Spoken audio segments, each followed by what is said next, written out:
Bonjour à toutes et à tous. Merci infiniment d'être présents à cette conférence de consensus politique sur la place des collectivités territoriales dans le futur système de santé, donc organisé par l'Institut Santé. Deux mots sur l'Institut Santé. Donc, c'est un centre de recherche créé en 2018 qui a vocation à créer les conditions de la refonte, de la restructuration de notre système de santé en 2022. Donc qui est dans une phase de recherche de consensus. Nous avons pendant 18 mois travaillé autour de 6 chantiers, une quarantaine de personnes pour construire un premier contenu, donc qui est paru à travers un ouvrage qui est fin 2019. Et puis nous sommes rentrés dans une phase de recherche de consensus où nous avons fait une conférence nationale physique au mois de juillet qui a regroupé une trentaine d'institutions représentatives des différents secteurs, des différentes sensibilités. 8 heures de travail, nous en avons conclu des axes consensuels de grade A, c'est-à-dire qui ont fait un consensus pour plus de 90% des présents. Et nous continuons avec l'ensemble des parties prenantes. Le 10 novembre, nous avons réuni l'ensemble des partis politiques à travers la voix d'un parlementaire qui a réagi à ces propositions, les a enrichies. Et aujourd'hui, nous tenions à aborder un sujet qui est relativement nouveau dans le système de santé, puisqu'il n'existe pas ou peu dans le système que l'on connaît depuis 70 ans, depuis 58 en tout cas, qui a été hospitalo-centré, totalement centré sur le soin, qui est la place de ces collectivités territoriales. Il y a un consensus comme quoi elles doivent avoir une place importante, laquelle c'est ce que nous allons voir aujourd'hui. Nous avons fait des propositions, il y en a qui sont sur la table dans ce document, qui est un peu un document martyr. On propose de territorialiser complètement les territoires, d'aller au bout de la logique qui est recherchée depuis plusieurs années, mais qui est faite de façon cloisonnée. Il existe de multiples territoires, mais on pense qu'il doit y avoir un territoire unique et commun à tous. Pour passer du soin à la santé, il faut toutes les politiques publiques qui permettent d'améliorer la qualité de vie des citoyens, qui impactent l'état de santé, la santé physique, mais aussi la santé mentale, la santé psychologique, la santé sociale, la santé physique, évidemment. Donc, les élus locaux ont une place évidente, laquelle il faut la construire. Et puis, cette crise sanitaire vient nous rappeler qu'on ne peut pas piloter l'ensemble des réserves humaines et de matériel pour protéger la population à partir d'un État central, à partir de Paris. Il faut un échelon local pour piloter, pour protéger la population avec ses ressources humaines de santé publique et ses produits de protection. Quelle unité géographique, le département peut-être, je ne sais pas, ou la région. Et puis ces ARS qui sont aujourd'hui la cheville ouvrière de la gouvernance ont montré des défaillances. Non pas qu'il y ait des défaillances de personnes, il y a des personnes absolument remarquables dans les ARS, mais on voit bien que c'est un petit peu trop technocratique, il n'y a pas de contre-pouvoir démocratique, que l'ensemble des politiques publiques menées par les régions ont du mal à être coordonnées avec ces ARS. Donc, est-ce qu'il faut les supprimer, les transformer, les conserver telles quelles? C'est ce qu'on verra aussi aujourd'hui, probablement, à partir de l'intervention des personnalités. Voilà. Donc là, on va écouter 10 personnalités qui ont une voix forte à l'échelle des régions, des départements, des villes, nous parler de ce thème. Avant cela, le président du Sénat nous fait l'honneur d'introduire cette conférence. Il a accepté le principe dès le début, donc là, clairement, c'est un sujet important pour lui. On sait que le Sénat, c'est un peu l'Assemblée des territoires. C'est pour ça que ça nous a semblé pertinent de faire intervenir le Sénat. Malheureusement, dans l'agenda, comme pour beaucoup, c'est un petit peu entrechoqué de tout ça, mais comme le président tenait à honorer son engagement, il nous a envoyé une vidéo que je vais passer maintenant, et après, donc, nous laisserons la parole aux invités. Donc, je lance la vidéo. Bonjour à tous. La crise sanitaire que traverse notre pays doit être l'occasion de nous interroger sur notre système de santé et la façon de le réformer. Cette crise a montré toutes les insuffisances, tous les défauts de notre système de soins. Elle a aussi montré combien différents acteurs ont su en même temps y faire face et s'organiser, notamment au niveau local. C'est pourquoi je veux d'abord rendre hommage à tous les soignants et à tous ceux qui ont organisé et font vivre au quotidien notre système de soins. Nous savons ce que nous leur devons. Vous avez tracé les lignes de consensus sur un nouveau modèle de santé lors de votre conférence de juillet dernier. Je ne reviens pas sur les différents points sur lesquels vous avez dressé une orientation commune. Je tiens à saluer l'initiative de Frédéric Bizard, car elle me semble porteuse d'avenir. J'ai, en son temps, salué l'effort budgétaire annoncé au Ségur de la santé. Il était nécessaire pour clore un chapitre de rationnement. C'était justice. Mais j'ai en même temps regretté que le Ségur n'ait pas véritablement abordé la question des réformes de structure nécessaires. C'est ce que vous avez entrepris de faire, c'est le défi que vous voulez relever. Nous savons tous combien, entre guillemets, le paquebot santé et assurance maladie, car il faut aussi bien parler financement, combien ce paquebot est lourd à manœuvrer et à réformer. Raison de plus pour tenter de faire jaillir des réflexions communes. Raison de plus pour faire dialoguer l'ensemble des parties prenantes. Et raison de plus pour entendre les différents points de vue ou propositions. C'est ainsi que nous pourrons progresser, car il s'agit de semer aujourd'hui ce que nous pourrons récolter demain. Il me revient d'ouvrir ce webinaire sur la place des collectivités territoriales. Votre premier point de consensus est celui de la place centrale des territoires. Et je vous cite, « Gérer la santé à partir des besoins des usagers et non plus à partir de l'offre de soins. » Dans cette refonte de l'organisation de l'hôpital, de la médecine de ville et du médico-social, c'est bien en effet du territoire que vous partez en privilégiant l'approche de l'INSEE, celle du bassin de vie, ce qui correspond peu ou prou à 500, 600 territoires de santé. Vous proposez d'y associer une gouvernance territoriale. Je dois vous dire que je pense que ce point se discute, car je ne sais pas s'il est opportun de cristalliser un nouvel étage administratif. Mais au-delà de cette remarque, je suis sûr que l'on doit pouvoir rattacher ce territoire de santé d'une part au cadre départemental et d'autre part à la réalité des intercommunalités, certes plus nombreuses, mais qui correspondent bien aussi à un échelon de proximité, de solidarité. J'ai bien noté également que vous ne remettiez pas en cause l'évaluation globale des besoins sanitaires qui doit se faire au niveau régional par une agence de santé publique régionale. Vous voulez également faire vivre la démocratie sanitaire dans une démarche pleinement décentralisée, aux 3 échelons, national, régional, départemental. Le Sénat a proposé cet été au président de la République des pistes. Ces pistes, elles ont une trame, et cette trame répond à l'esprit qui me semble animer vos travaux. D'abord, territorialiser. Territorialiser et faire confiance aux acteurs de terrain. Ensuite, desserrer contraintes et normes. Enfin, mettre l'accent sur la prévention. Et dans une logique de parcours de soins, mettre fin à l'hospitalo-centrisme.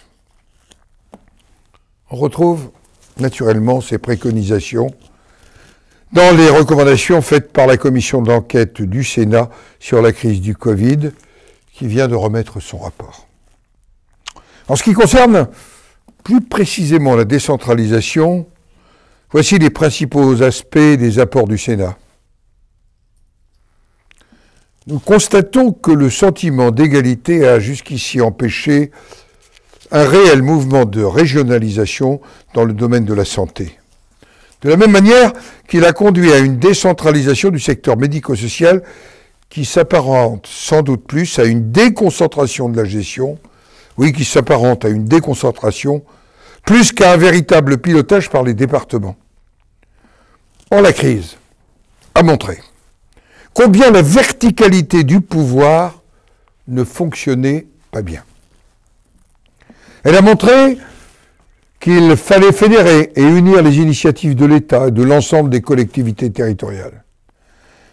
Vous savez quel a été le rôle des différentes collectivités territoriales pour faire face à l'épidémie, aider à la collaboration ville-hôpital, distribuer des masques, organiser des centres de tests et demain, peut-être encore plus. La crise a donc remis à l'ordre du jour à la fois la décentralisation, mais aussi la différenciation. Nous pensons au Sénat que la piste d'un objectif régional de dépenses d'assurance maladie hors d'âme mérite d'être expertisée. Elle est complexe, car elle peut conduire à un renforcement des inégalités territoriales. Elle soulève la question de la régulation de la dépense pouvant conduire à des tarifs ou des rémunérations différentes selon les régions. C'est pourquoi, dans un premier temps tout au moins, nous avons proposé de régionaliser une partie des crédits de l'ONDAM, ceux du Fonds d'intervention régionale, ce qui représente 3 à 4 milliards d'euros. Cette régionalisation s'accompagnerait d'une double évolution de la gouvernance des ARS, dont on a vu, pour un certain nombre d'entre elles, les difficultés à gérer la crise. Je voudrais préciser que je ne m'associe pas à la critique sans nuance des agences régionales de santé. Leur tâche n'était pas facile, elles n'y étaient guère préparées. En plus, je n'aime pas faire des boucs émissaires. Je dois dire, avec mon expérience locale, que l'agence régionale de santé de ma région, l'Île-de-France, a su faire face. Pour autant, il est incontestable qu'il faut mieux les ancrer, ces agences, dans le territorial. Et moins dans la courroie de transmission d'oukases ministérielles. C'est le sens des constatations, d'ailleurs faites par la commission d'enquête. C'est pourquoi la présidence de leur conseil de surveillance serait confiée au président du conseil régional et non plus au préfet de région. Plus grande autonomie serait parallèlement donnée à leur délégation départementale en lien avec le préfet de département.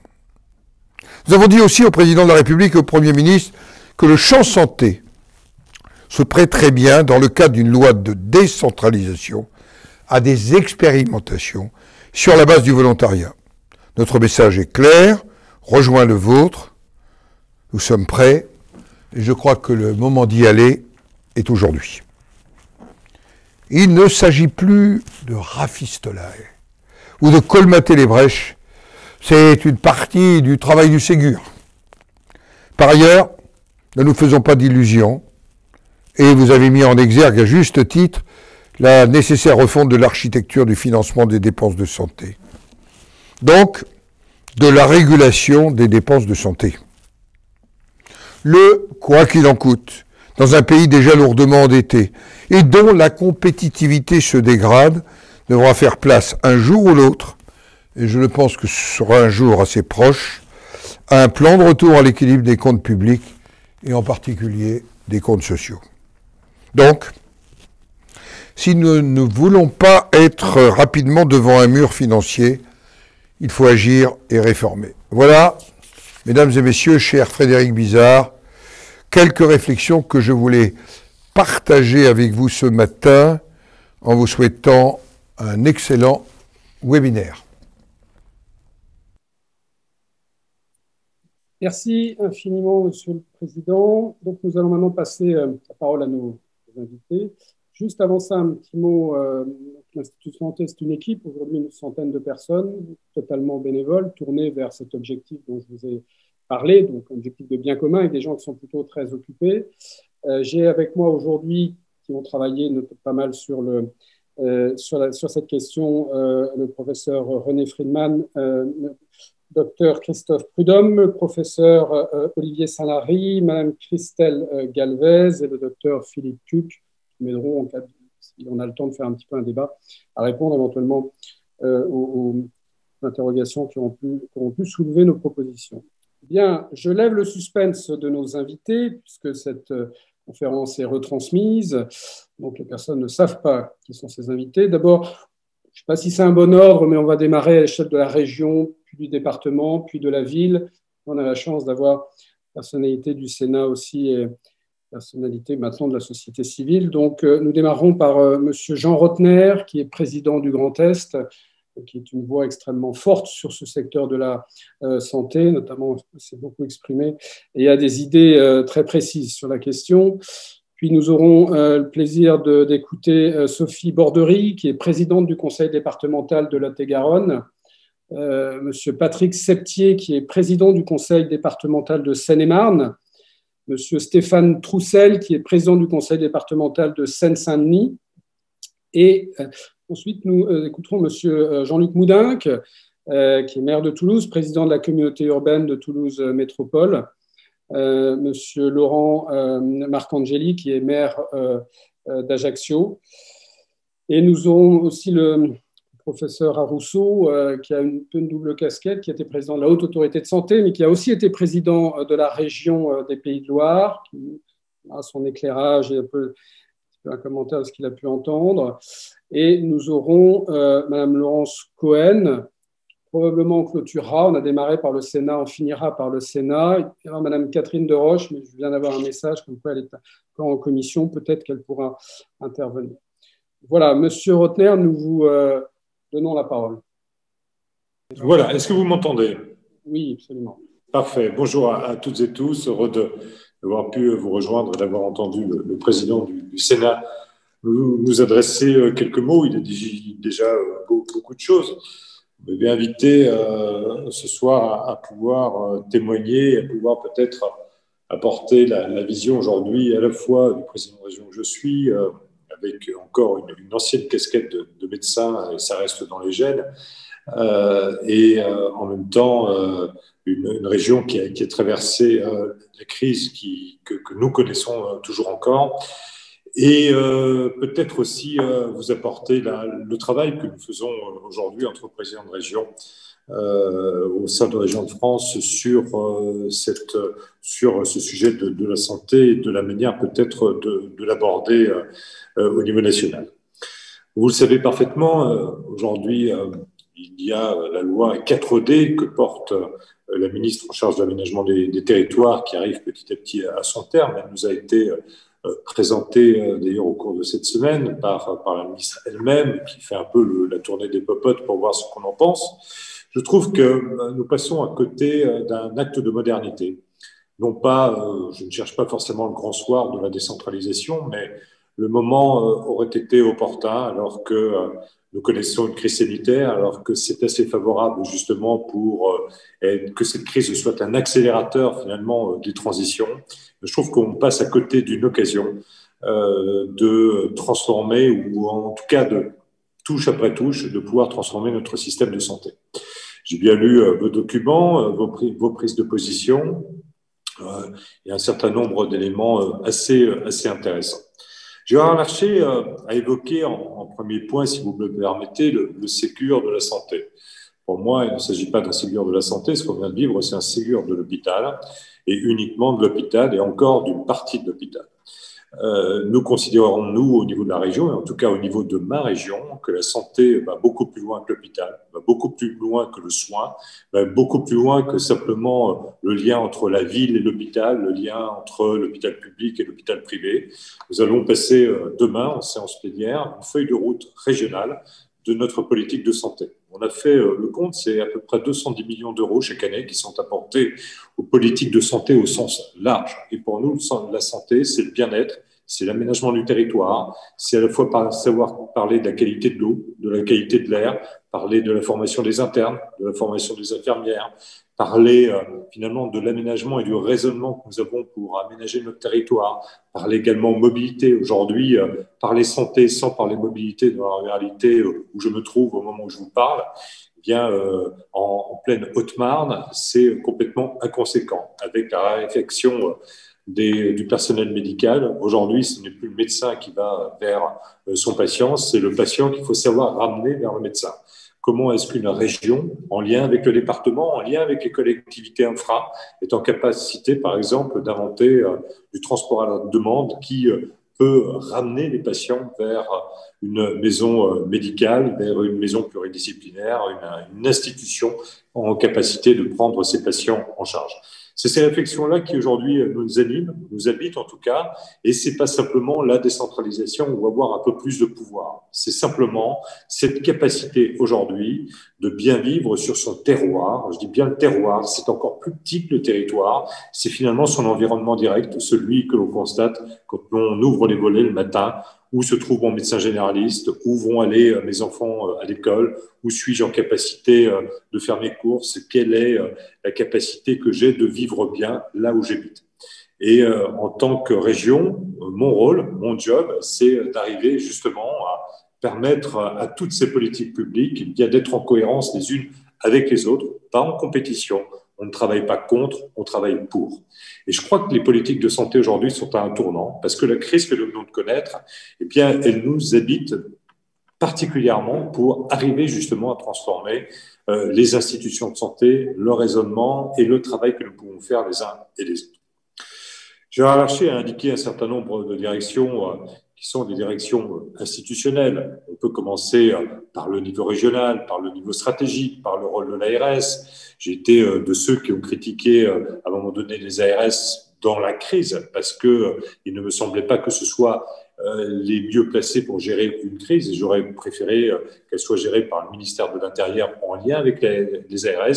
On a assisté à une forme de compétition qui n'était pas saine et à laquelle s'est rajoutée une compétition avec les collectivités locales par la suite. Donc tout cela, ça nécessite de la distance, de la hauteur, mais vraiment, je crois, une nécessité d'arriver à réaliser ces transitions. Et le débat que vous instituez ce soir, y participe.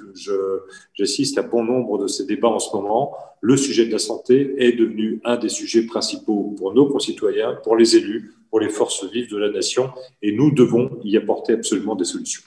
Alors, en termes de gouvernance, oui, l'ARS n'est pas contestable en soi. Quel est le pilotage? Aujourd'hui, dans la loi 4D, j'entends un cabinet du ministre qui dit qu'il est hors de question qu'un élu puisse se situer à une présidence du conseil d'administration d'ARS parce qu'il serait au-dessus d'un préfet. Ça ne peut pas se concevoir dans notre pays. C'est dommage. On passe à côté d'une occasion manquée de travailler différemment.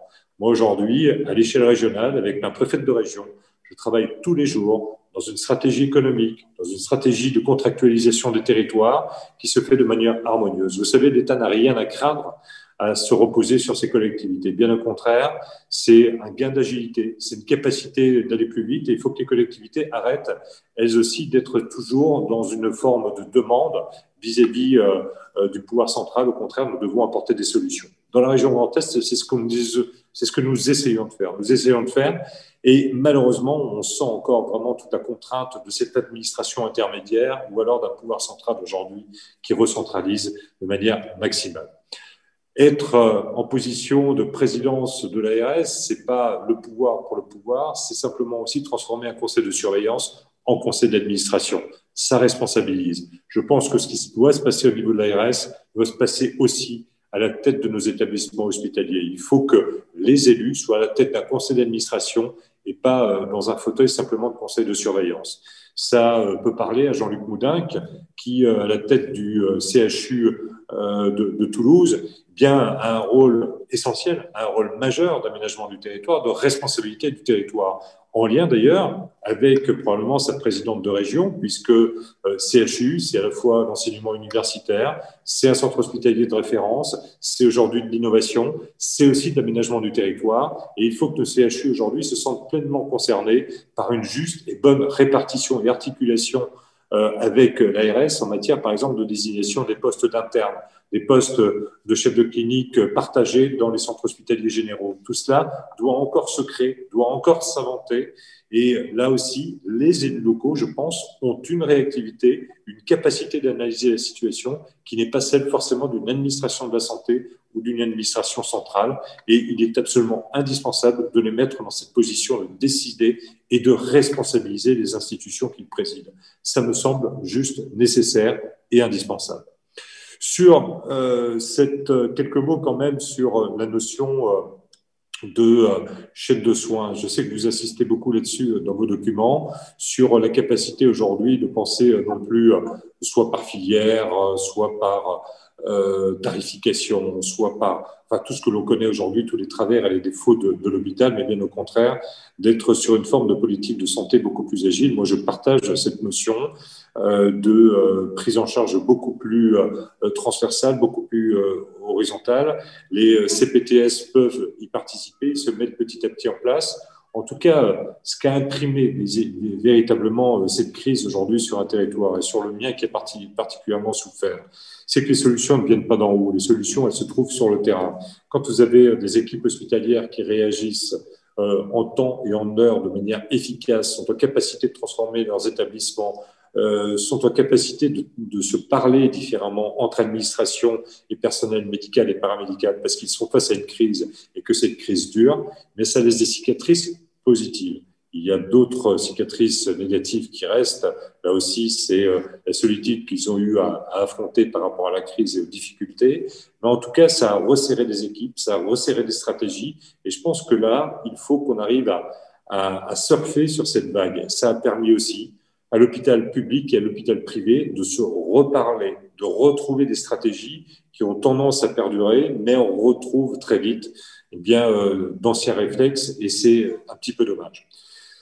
À l'échelle de l'Alsace et du sud d'Alsace tout particulièrement face au Covid, on a vu aussi qu'à un moment, il y a eu un premier tournant, c'est quand l'hôpital, je dis bien l'hôpital privé et public, s'est mis à mieux parler au monde libéral. Et quand le monde libéral s'est senti concerné par ce qui se passait à l'hôpital, il y a eu là véritablement un effet de booster.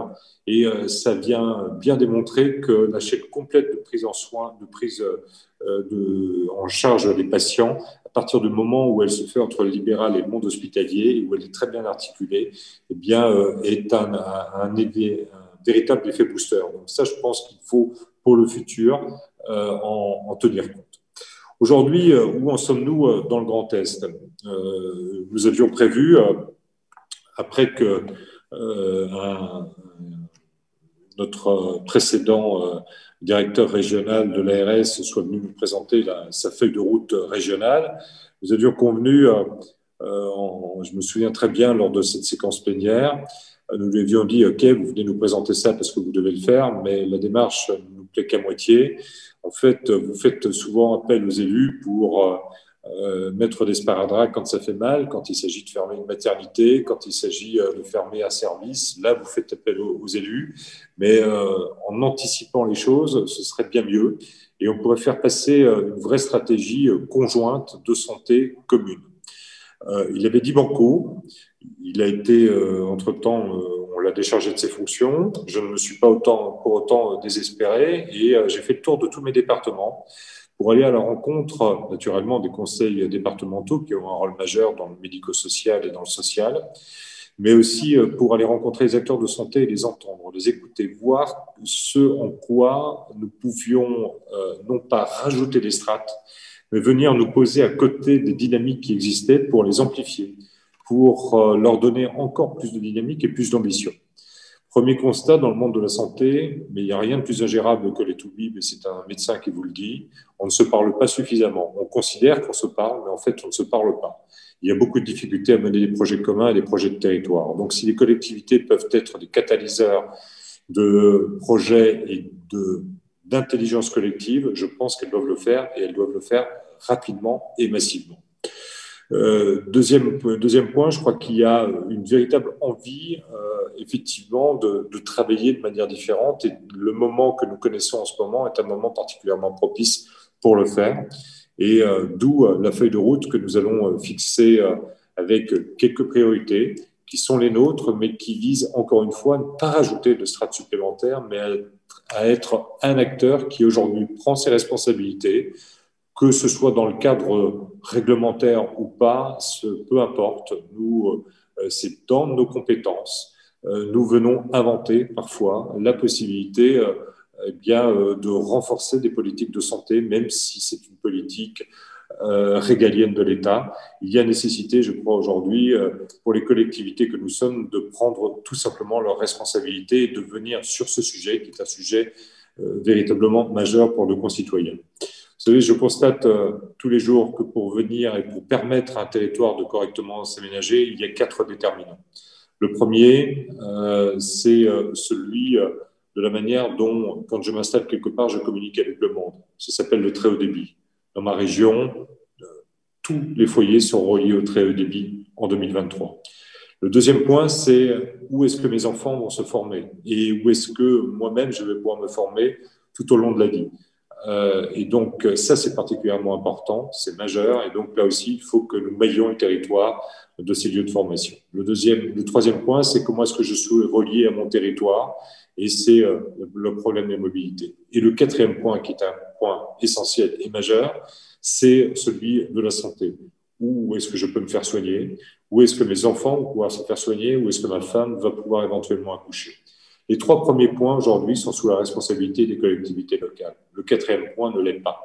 Ne l'est pas ou insuffisamment. Et donc, moi, j'ai décidé de l'investir, parfois un petit peu en poussant la porte et en l'ouvrant avec l'épaule, en mettant le pied dedans et en forçant les choses. Et tout cela se fait toujours de manière partenariale avec l'État en région, que ce soit les préfectures ou que ce soit l'ARS. Mais je considère qu'aujourd'hui, les régions peuvent devenir des partenaires majeurs. Et nous allons plus loin. Nous sommes un certain nombre. J'ai par exemple Alain Rousset en Nouvelle-Aquitaine, comme moi, qui défendons aujourd'hui, à l'image de la responsabilité que nous avons sur les lycées, de prendre une responsabilité, une compétence supplémentaire en matière de gestion immobilière des établissements de santé ou du matériel hospitalier. Nous sommes prêts à franchir ce cap et à nous dire que nous pouvons jouer un rôle là aussi de souplesse. Ça rejoint finalement un peu l'idée défendue par le Sénat aussi, un Ondam régional. Eh bien, on peut avoir une gestion des établissements de santé qui pourrait se faire au niveau régional, dans un cadre national, et qui serait... Vous savez, les inégalités de santé, les inégalités de prise en charge, elles existent déjà. Elles existent déjà entre une ville qui a un CHU et une ville qui n'a même plus de centre hospitalier aujourd'hui, entre la ruralité et l'urbain, au sein de l'urbain, entre les quartiers politiques de la ville et les quartiers qui bénéficient d'infrastructures ou de richesses liées à la qualité de leurs habitants. Tout cela existe déjà. Ça ne veut pas dire qu'il faille le renforcer ou insister dessus, mais il ne faut pas se cacher derrière cette notion d'inégalité qui, du fait des systèmes de santé qui existent déjà dans notre pays, sont bien là. Par contre, nous avons peut-être la capacité de venir les combler, d'avoir de nouvelles idées, d'avoir de nouvelles, je trouve, de nouvelles façons de faire et d'aller peut-être plus vite qu'une stratégie qui soit purement nationale. Je pourrais encore vous parler de plein de choses parce que cette crise, je sais, je vais me taire, cette crise révèle aussi, c'est une crise de la donnée de santé, c'est une crise, c'est un doute aussi de la parole médicale, mais je vais me taire là pour laisser la place aux autres. Merci beaucoup de m'avoir écouté en tout cas. Merci infiniment, Monsieur le Président Jean Rottner, pour cette vision à la fois globale et précise. Nous allons passer à une autre unité géographique, celle des départements, avec Madame Sophie Bordery, qui, je ne crois pas, est professionnelle de santé, mais en tout cas est une vraie experte des questions de santé et présidente du conseil départemental de Lot-et-Garonne. Bonsoir, vous m'entendez? Oui, très bien. Oui, donc bonsoir à tous. Je tiens à vous remercier, Monsieur Bizarre, pour l'organisation de débat. Alors, si je suis aussi une professionnelle de santé, je suis infirmière anesthésiste dans un centre hospitalier intercommunal. Donc, en convient les représentants de chaque strate de collectivité territoriale, vous nous permettez d'avoir une vision globale sur la manière dont chacun de nous envisage son rôle. En matière de santé, je suis convaincue que les collectivités territoriales ont un rôle déterminant à jouer. Elles ont un rôle à jouer, mais aussi et surtout, elles jouent déjà un rôle majeur, d'autant plus si nous avons une approche globale de la santé. Je prends évidemment l'exemple du département. Il est un partenaire et un échelon incontournable dans l'approche territoriale de la gestion des besoins de santé. Il intervient dans le cadre de ses compétences sur les déterminants de santé, tant en matière de prévention primaire et secondaire que d'accompagnement, de protection de la parentalité et à toutes les étapes de la vie. Très concrètement, le département accompagne la population de son territoire à tous les âges, du suivi de grossesse à la jeune maman, aux enfants de moins de 6 ans, puis aux adolescents, aux familles, aux personnes en situation de handicap et aux personnes âgées. Pour accompagner ces personnes, vous connaissez tous les outils qui relèvent de notre champ de compétences, à savoir la PMI, le Centre de planification et d'éducation familiale, les centres médico-sociaux, je pense aussi au CDCA, Conseil départemental citoyenneté et autonomie, qui favorise la participation des usagers.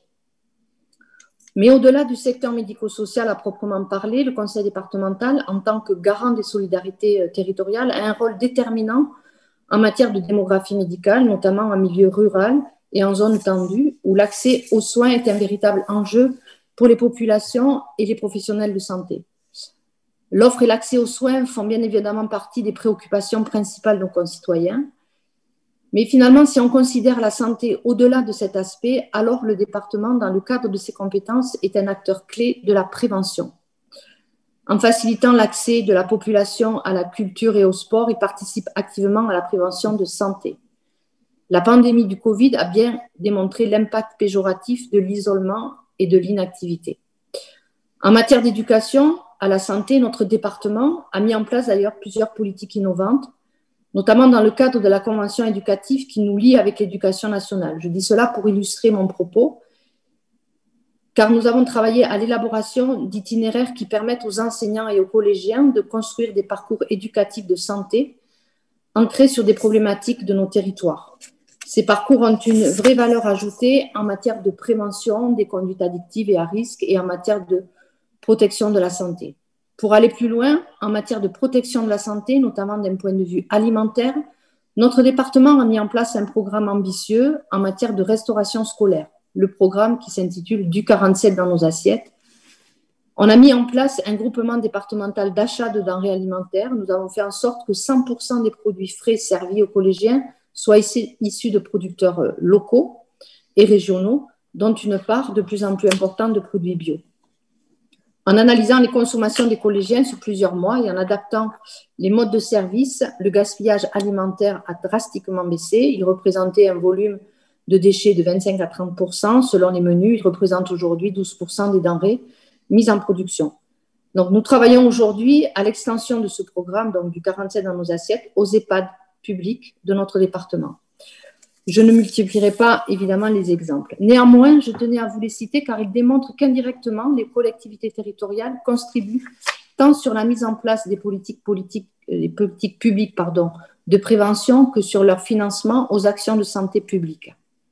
Aussi, je crois, plus que jamais, nécessaire qu'elles soient associées d'une manière ou d'une autre à la définition d'un modèle de santé qui permet de mieux prendre en compte les besoins de nos concitoyens et les besoins des territoires, notamment ruraux ou en zone tendue. Le sanitaire, ceux qui soignent. Le médico-social, ceux qui prennent soin. Le social, ceux qui accompagnent, devraient être 3 volets complémentaires. Or, force est de constater qu'ils fonctionnent bien souvent en vase clos, avec chacun des logiques professionnelles, financières et de gouvernance au mieux différentes, voire contradictoires. La crise sanitaire, d'ailleurs actuelle, n'a fait que révéler au grand jour ce cloisonnement alors qu'il s'agit de travailler en partenariat. Les collectivités peuvent-elles jouer un rôle dans une meilleure appréhension des relations entre tous ces champs? Je le crois. Quel peut-il être? Sans doute, il reste à le définir. Quoi qu'il en soit, le département a toute sa place dans l'approche territoriale des besoins de santé et en matière de santé publique et de prévention. Aujourd'hui, il est le partenaire privilégié des services de l'État et de l'ARS, mais la crise a révélé certaines failles, notamment dans le partenariat avec l'ARS. Elle a fait apparaître l'absence d'un cadre de travail collectif dans chaque territoire qui aurait permis de mobiliser de manière coordonnée les élus, les professionnels des établissements de santé, l'ARS, la CPAM. Néanmoins, nous devons être vigilants et ne pas multiplier les instances territoriales. Ça a été évoqué déjà dans les interventions précédentes. Les contrats locaux de santé, les contrats locaux de santé mentale, les communautés territoriales de santé, les projets territoriaux de santé mentale, les groupements hospitaliers de territoire. Il y a franchement de quoi s'y perdre.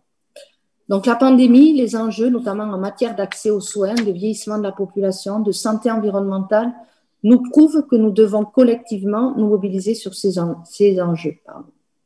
À la question de la gouvernance du système de santé et de son organisation se posera forcément la question de son financement, notamment par l'État. Voilà en quelques mots le ressenti que je souhaitais partager avec vous en tant que présidente de conseil départemental. Merci infiniment. C'était extrêmement intéressant ce volet de prévention qu'on essaye de pousser, ce décloisonnement. Nous, on pense, après les multiples recherches, que c'est justement cette territorialisation, mais sous réserve qu'il n'y ait qu'un seul territoire et qu'il soit unique, hein, que ça se substitue à tous les autres et que ça soit lisible pour le citoyen. Merci infiniment. Nous allons avoir une autre vision départementale. Monsieur Patrick Septier, qui est président du conseil départemental de Seine-et-Marne. Nous écoutons. Vous pouvez libérer votre micro. Vous m'entendez? Bonjour. Bonjour. Bien, merci de m'avoir invité à ce débat. Et il est vrai que la santé, pour les élus locaux et le conseil départemental de Seine-et-Marne, c'est un enjeu. Pour situer, la Seine-et-Marne, c'est 50% de l'Île-de-France et c'est 1 400 000 habitants, avec une partie très rurale, une partie très urbaine, pour planter le décor. Je rejoins bien évidemment les propos de ma collègue sur les actions obligatoires, les compétences obligatoires du département, qui jouent sur de la prévention, qui jouent sur sur la PMI, sur tout ce qui est le social, mais aussi toutes les actions non obligatoires que nous menons et qui font partie du bien vivre et qui sont essentielles à la santé. L'alimentation, par exemple, dans les collèges, les politiques sportives, les politiques culturelles et aussi les politiques de l'eau qui permettent de prévenir. Alors tout ça, on ne les voit pas beaucoup, mais au-delà de l'action propre, c'est aussi des politiques de prévention de santé. Et je ne m'étendrai pas plus dans ce domaine, puisque ma collègue a très bien défini les choses. En Seine-et-Marne, la crise a été un révélateur pour nous. Nous nous sommes aperçus des défaillances des services de l'État. En fin de compte, nous avons été là pour apporter du matériel dans les hôpitaux, dans les maisons de retraite, chez les pharmaciens, chez les médecins, dans un moment de désorganisation. Et donc, certainement qu'il faut réfléchir dans ces périodes de crise, comment réagir, et l'échelon de proximité, certainement, a un rôle fondamental à jouer. Surtout en Île-de-France, où c'est une grande région, et que les décisions venant de Paris ont un petit peu de mal à se décliner. Et heureusement qu'avec le préfet, nous étions main dans la main, ce qui nous a permis de réorganiser les services de l'État et les services du département pour faire face à la crise. Ensuite, en Seine-et-Marne, nous sommes le 98e département au niveau de la couverture médicale. Tous les ans, nous perdons 70 médecins et il y en a 20 qui viennent s'installer. Donc, la situation va s'aggraver. Et donc, bien que ce ne soit pas de notre compétence, nous avons engagé un plan pour retrouver des médecins, pour renforcer notre couverture médicale. Alors, il y a des recrutements, il y a des campagnes, etc. Et puis, nous mettons en place, par exemple, des cabines de téléconsultation. Au moment de la crise, parce que nous étions en train de faire ce plan, alors tout le monde, au début, avant la crise, on nous voyait un petit peu d'un mauvais œil. Pendant la crise, c'était formidable. Et après la crise, on nous revoit un peu d'un mauvais œil, en nous disant, mais de quoi le département va se mêler? Le département, il se mêle que ses habitants n'ont plus de médecins, ils n'ont plus de... il leur faut des mois pour prendre des rendez-vous, même dans les médecins de ville, donc il faut bien trouver des solutions. Et je pense que là, il y a absolument des coordinations à avoir au niveau, par exemple, de la CEPAM, hein, puisque sur les remboursements des visites, par exemple, sur une coordination sur les bassins de vie, sur les coordinations avec les médecins, parce qu'on le fait avec les médecins locaux, bien évidemment, puisque nous sommes très intégrés sur le terrain. Et globalement, je dirais, le Conseil de l'ordre, etc. Alors, il faut discuter. Enfin bon, je veux dire, on a un peu de mal à cadrer justement une organisation globale que nous souhaiterions mettre en place. Il n'est pas question, nous, qu'on se mêle de la médecine, mais ce que l'on veut, c'est que l'ensemble des territoires sénémarnais soient couverts et qu'il ne faille pas faire des kilomètres et des kilomètres pour avoir un médecin, qu'il ne faille pas des semaines et des semaines pour avoir un rendez-vous. Donc, nous souhaitons nous investir dans ces domaines. Aujourd'hui, nous avons mis en place 3 cabines qui fonctionnent depuis quelques semaines et nous souhaitons le développer, mais bien évidemment en coopération avec le corps médical, bien évidemment, et toutes les institutions qui régissent la santé. Et je dois dire que quand c'est la crise, tout va bien, et quand on revient un peu dans le normal, on revient dans des anciens blocages, des précarés, etc., et qui font que les choses sont pas toujours très faciles. Donc, je pense que le département, il doit conforter son rôle de prévention, son compétence obligatoire, mais aussi prévention pour tout un tas d'autres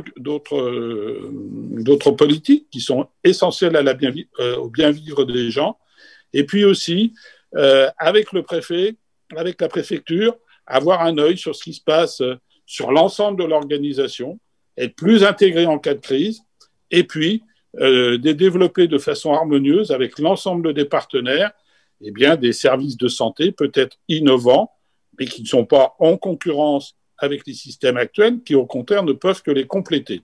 J'aurais aussi un mot sur les maisons de retraite, sur les EHPAD, parce que nous nous sommes aperçus durant la crise qu'en fin de compte, les EHPAD se retrouvaient complètement isolés.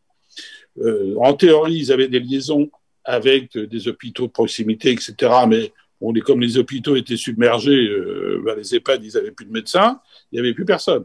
Donc, il a fallu intervenir dans les EHPAD. Il y avait peu de direction. La directrice était un peu perdue. Le conseil d'administration, qui dans les EHPAD est composé du maire, de quelques élus locaux, du personnel et puis des usagers, bien évidemment, était très peu en capacité de faire face à des problèmes de crise. Et alors que c'est le département qui finance à la fois une grande partie de l'investissement, une grande partie du fonctionnement, et je pense qu'il faudrait aussi repenser la gestion des EHPAD, certainement plus en lien avec le département qui peut apporter des moyens en ingénierie, en technique, et certainement plus en lien avec les hôpitaux référents pour pas qu'ils soient isolés. Et je pense que la crise a été chez nous un révélateur et une demande assez forte des directeurs des EHPAD qui se sont trouvés vraiment un peu isolés et sans moyens pour faire face à cette crise. Voilà les quelques remarques que je souhaitais faire. Merci infiniment, Monsieur Septier. C'est passionnant parce que là, on est vraiment dans le quotidien, dans le réel, dans le vécu. C'est important, nous, pour se projeter après. Monsieur Stéphane Troussel, donc président du conseil départemental de Seine-Saint-Denis, et donc avec un versant social encore plus aigu que peut-être dans les autres départements. Nous vous écoutons. Bonjour à toutes et à tous. Merci d'abord pour l'organisation de ce temps d'échange autour d'un sujet, ces questions de santé et de l'organisation de notre système de santé, avec la place particulière, singulière, que pourraient y prendre, en tout cas, davantage les collectivités territoriales. Ça me paraît effectivement, comme à tous mes prédécesseurs qui se sont exprimés, un sujet majeur. Et la crise sanitaire que nous traversons a révélé avec force l'importance d'adopter une approche territoriale, plus territorialisée, d'être en tout cas au plus près des besoins de la population en matière de santé. Et tout laisse à penser tant avec ces crises sanitaires qu'avec le vieillissement de la population, avec la demande de soins, que eh bien cette demande de santé, de politique publique de santé va s'accroître, y compris posera la question des moyens financiers que collectivement nous voulons, nous souhaitons, nous pouvons y consacrer. Bien évidemment, et c'est d'ailleurs ce qui peut-être est au cœur d'une partie du débat que nous avons, ces besoins, ils ne sont pas les mêmes d'un territoire à un autre. Et donc, oui, c'est légitime de se poser la question d'avoir des réponses qui prennent en compte les spécificités de chaque territoire et particulièrement, de mon point de vue, c'est central, les inégalités de santé, les inégalités sociales de santé. Il suffit de voir à quel point s'est installée une forme de soins, de médecine à 2 vitesses désormais, à 2, à 3 ou à plusieurs vitesses en tout cas, et pour les républicains au sens large, attachés à ce qu'est le modèle de notre République, eh bien, c'est quelque chose que nous ne pouvons collectivement pas accepter. Et donc, de mon point de vue, cette question des inégalités de santé doit être au cœur de l'action publique qui doit être menée. Les élus locaux, mais aussi les acteurs de terrain, les associations qui connaissent bien les fragilités de leur territoire, les spécificités de leur territoire, eh bien, nous avons un rôle important à jouer dans cette future gouvernance pour contribuer justement à l'élaboration de réponses adaptées, plus adaptées. Je voudrais, plutôt que de revenir, parce que mes collègues avant moi ont déjà dit beaucoup de choses sur la place des départements, les compétences des départements, je voudrais donc illustrer, y compris par rapport à la période que nous venons de vivre, sur quelques-unes des situations auxquelles nous avons été confrontés, et donc en particulier s'agissant de la Seine-Saint-Denis. Moi, au printemps dernier, quand nous étions au cœur de cette crise, j'ai très vite alerté, par exemple, le ministre de la Santé sur la nécessité d'élargir et de faciliter, par exemple, la stratégie de dépistage qui, de mon point de vue, reposait beaucoup trop sur le recours à la prescription médicale, aux médecins traitants, au moins au début de cette stratégie de dépistage, alors même que dans un département comme le mien, beaucoup d'habitants de Seine-Saint-Denis n'ont pas de médecin traitant. Donc, faire reposer la stratégie de dépistage sur le médecin traitant et la prescription médicale quand une partie croissante des habitants n'a pas de médecin traitant, eh bien, c'était en l'occurrence pas suffisamment adapté, là encore, à la situation du département. C'est d'ailleurs à ce moment-là que j'avais appelé de mes voeux une mobilisation, par exemple, du réseau de pharmaciens, ce qui d'ailleurs a été fait en partie avec le dispositif Covisam quand il a été mis sur pied, ou bien à des opérations de dépistage au plus près d'un certain nombre de quartiers, notamment avec le déploiement de Barnum en grande proximité dans les territoires et dans les quartiers d'un certain nombre de nos villes. Parce que, bien évidemment, l'un des enseignements à tirer de cette crise, c'est que les collectivités ont été au rendez-vous, aux côtés de l'État, et en particulier des départements, aux côtés de l'État. Elles ont fait preuve de réactivité, d'agilité, d'inventivité pour apporter des solutions concrètes. Disons-le, parfois, et même si moi, en tout cas s'agissant de l'Île-de-France, j'ai plus particulièrement bien travaillé tant avec l'Agence régionale de santé de l'Île-de-France que par ailleurs avec également la Caisse primaire d'assurance maladie de Seine-Saint-Denis, mais parce que parfois il peut y avoir ici ou là des gestions trop centralisées, eh bien les collectivités locales, soutenues par l'ARS, soutenues par les caisses primaires, se sont appuyées sur leur connaissance du terrain, sur une certaine souplesse et un savoir-faire. Je crois que l'État doit conserver, de mon point de vue, les capacités de piloter, d'animer la mise en œuvre de la politique de santé, mais à l'évidence, il faut, je crois, resserrer, formaliser davantage les conditions du partenariat entre l'État, les collectivités, les acteurs de terrain au niveau des territoires. Troisième observation que je veux faire, je voudrais aborder une question qui, de mon point de vue, est centrale dans la réflexion à mener sur le rôle des collectivités locales dans ce système de santé ou dans ce futur système de santé. C'est bien évidemment comment mieux lutter contre les inégalités sociales de santé qui ont été cruellement révélées, aggravées pendant cette crise sanitaire. Dans mon département, la Seine-Saint-Denis, eh bien, ça a été une illustration des conséquences terribles de ces inégalités. Et d'ailleurs, la carte de la surmortalité à l'échelle des villes, elle a été un quasi-décalque de la géographie, des inégalités sociales et de la précarité dans le département. Et donc, l'approche en termes en santé publique, elle, de mon point de vue, elle ne peut donc se réfléchir sans aborder ces questions sociales. Et le département, ça a été dit par mes collègues précédemment, compte tenu de ses compétences, compte tenu de son rôle de chef de file de l'action sociale et de la solidarité, a un vrai rôle à jouer car il se trouve à la croisée justement des approches sociales et de santé. Le département, en Seine-Saint-Denis, nous nous efforçons de porter une politique de santé publique plus inclusive et en déployant, je crois que c'est particulièrement nécessaire au lendemain de cette crise et particulièrement adapté dans un territoire comme le mien, en déployant des actions, une démarche d'aller vers qui consiste à aller au plus près à la rencontre des populations et en particulier celles qui sont plus éloignées du soin.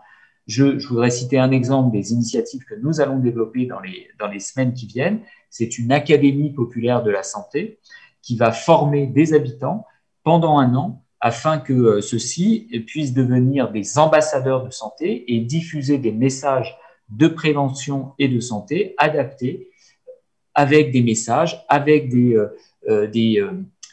manières de diffuser des messages de prévention et de santé auprès de leurs cercles sociaux, dans leurs associations ou leur entourage. En lien avec, je voudrais vous citer un autre exemple, en lien avec l'ARS et la CEPAM, nous déployons actuellement un bus de vaccination contre la grippe pour les personnes âgées de plus de 65 ans, qui pourra, de mon point de vue, par justement l'articulation que nous faisons au plus près des réalités du terrain, être une préfiguration de la stratégie de proximité à adopter pour une future campagne de vaccination contre la Covid-19, parce que là encore, y compris compte tenu du niveau de défiance qui peut exister dans un certain nombre de populations, cette question des messages et de la pratique de terrain me paraît particulièrement essentielle. Donc oui, le conseil départemental, et quand j'entends mes collègues, je pense que c'est une approche partagée, est prêt par conséquent à mobiliser ses forces sociales et sanitaires dans une démarche partenariale. Les départements, le conseil départemental, s'agissant de la Seine-Saint-Denis, c'est le plus grand centre de PMI de France, avec plusieurs centres dans chaque ville, au cœur des quartiers. Ce sont aussi des collèges qui doivent passer toute une classe d'âge cruciale du point de vue de l'éducation à la santé. Et je crois que ce sont donc des sujets majeurs, car la santé des adolescents et des jeunes, c'est l'impensé de mon point de vue des politiques publiques de santé, avec comme immense point noir la médecine scolaire et la santé mentale des jeunes. Là encore, des articulations sont à imaginer, à penser, car sur ces problématiques, notamment entre l'ARS et la PMI, eh bien, il est trop cantonné au moins de 6 ans. Je voudrais quand même insister sur 2-3 derniers points pour pas être trop long. C'est que, je le dis parce que je pense que dans les débats s'agissant des relations entre l'État et les collectivités locales, c'est quand même un sujet, notamment dans ces périodes de crise. La montée en charge de l'action des collectivités locales, particulièrement des départements, nécessitera des clarifications et des marges de manœuvre financières. Disons-le, les départements, en particulier avec cette crise, ne disposent pas aujourd'hui. Il y a eu, je crois, hier ou avant-hier, la publication d'un rapport de la Cour des comptes qui est rarement indulgente vis-à-vis des finances des collectivités locales. Et pourtant, la Cour vient de dire à quel point, notamment parmi les collectivités locales, à quel point le département allait être la collectivité la plus impactée par la crise, compte tenu de l'explosion des dépenses sociales et notamment du RSA. En Seine-Saint-Denis, par exemple, les dépenses de RSA vont augmenter de plus de 6 à 8%, vraisemblablement. J'ai chiffré à près de 290 millions d'euros pour 2020 et 2021 l'impact de la crise sur nos finances, que ce soit en perte de recettes ou en dépenses supplémentaires. Et donc, disons-le, c'est quand même cette question financière, c'est une source d'inquiétude, alors que se profilent, y compris d'importants changements dans le secteur médico-social. Je pense notamment à la revalorisation des métiers de l'aide à domicile, alors que c'est une absolue nécessité, mais elle ne pourra pas seule reposer sur les départements. Et je le dis, dans ce domaine, le nerf de la guerre, c'est quand même un certain nombre de moyens. Et ce débat des relations entre État et collectivités locales, s'agissant d'un éventuel accroissement de l'action des collectivités locales en matière de santé, est biaisé. Parce que, je le dis, hormis les premières lois de décentralisation, eh bien, les suivantes, elles se sont quand même souvent résumées à un État qui s'est déchargé des compétences ou des responsabilités qu'il ne savait plus ou qu'il ne voulait plus organiser ou financer. Et donc, cette question-là, elle devra, s'il y a des compétences supplémentaires, bien sûr, être absolument clarifiée pour que les collectivités et les départements puissent reprendre ou prendre des compétences en matière de santé. Je voudrais conclure sur un dernier point qui est souvent le nœud d'un certain nombre de problèmes auxquels nous sommes confrontés. Ça a été évoqué là aussi par un certain nombre de mes collègues. C'est bien sûr la question de la démographie médicale, en particulier la médecine de ville. Bien sûr, il y a la question de l'installation des jeunes médecins dans leur première année, mais il y a aussi, je crois, la question du modèle de l'offre de soins. Et je crois que c'est aussi grâce aux collectivités que nous assistons à, vous permettez cette expression, mais un retour en grâce du modèle des centres de santé dont les vertus ont été mises en lumière pendant la crise avec un rôle accru et avec une mobilisation assez exceptionnelle aux côtés, bien sûr, de la médecine libérale. Et je crois que la médecine salariée, elle doit aussi être mise à l'honneur avec des moyens dédiés parce que ça permet d'attirer de jeunes médecins qui n'ont plus forcément envie de travailler 80 heures par semaine en libéral, mais qui ont aussi envie d'avoir un salaire fixe et du travail en équipe. Et je crois qu'il y a là une piste à explorer et donc à réfléchir à des modes de financement de ces centres de santé si nous pensons que c'est un modèle pour l'avenir face à cette question de la démographie médicale. Et enfin, nous le savons, cette question de l'offre de ville, elle doit nécessairement s'articuler avec la réflexion à mener sur l'hôpital et son ouverture sur le territoire. Et là encore, les collectivités, les départements en particulier, peuvent jouer un rôle dans cette articulation. Voilà les quelques mots que je souhaitais développer devant vous. En tout cas, merci à vous pour cette invitation et l'organisation de ce débat. Merci à vous, Monsieur Troussel. Et vous avez abordé une question absolument clé qui sera probablement le juge de paix du prochain modèle de santé, réduire les inégalités sociales de santé. Quand on regarde sur les 40 dernières années, ces inégalités sociales, malgré tout le progrès et les investissements qui ont été faits, ont augmenté.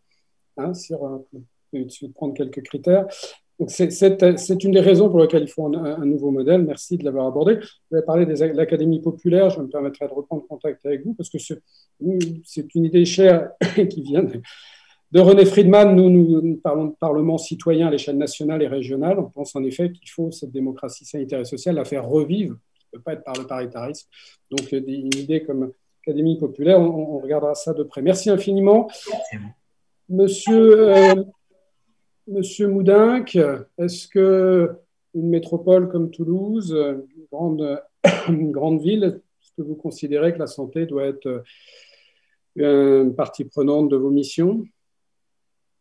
Très bien, bonsoir à tous et bonsoir chers collègues. Merci à Frédéric Bizard de nous avoir réunis pour confronter effectivement à la fois nos témoignages, notre vécu de cette question de santé, chacun sous l'angle Guélin, et puis essayer de dégager des perspectives et surtout une mise en cohérence.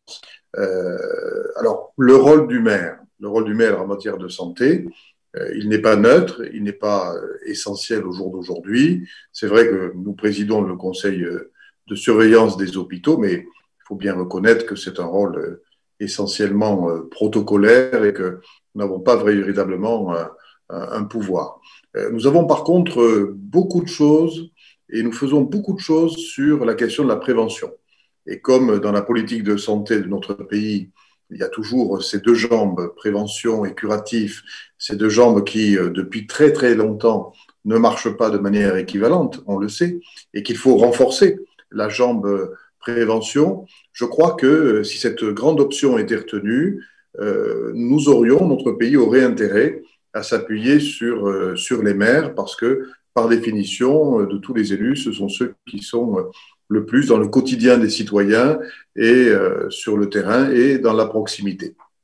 Alors, en matière de prévention, effectivement, on est déjà très présent auprès de la jeunesse, auprès des seniors, auprès des étudiants. Je parle de Toulouse, parce qu'à Toulouse, on a 120 000 étudiants, sur des thématiques très précises, les addictions,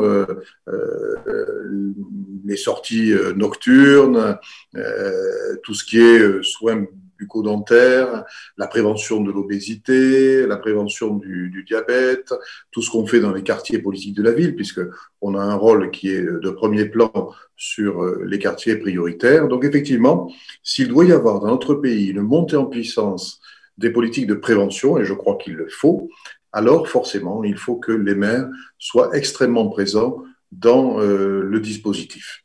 La réflexion à laquelle nous sommes invités, c'est évidemment quelle évolution du système de système de santé français et, je dirais, quelle territorialisation possible.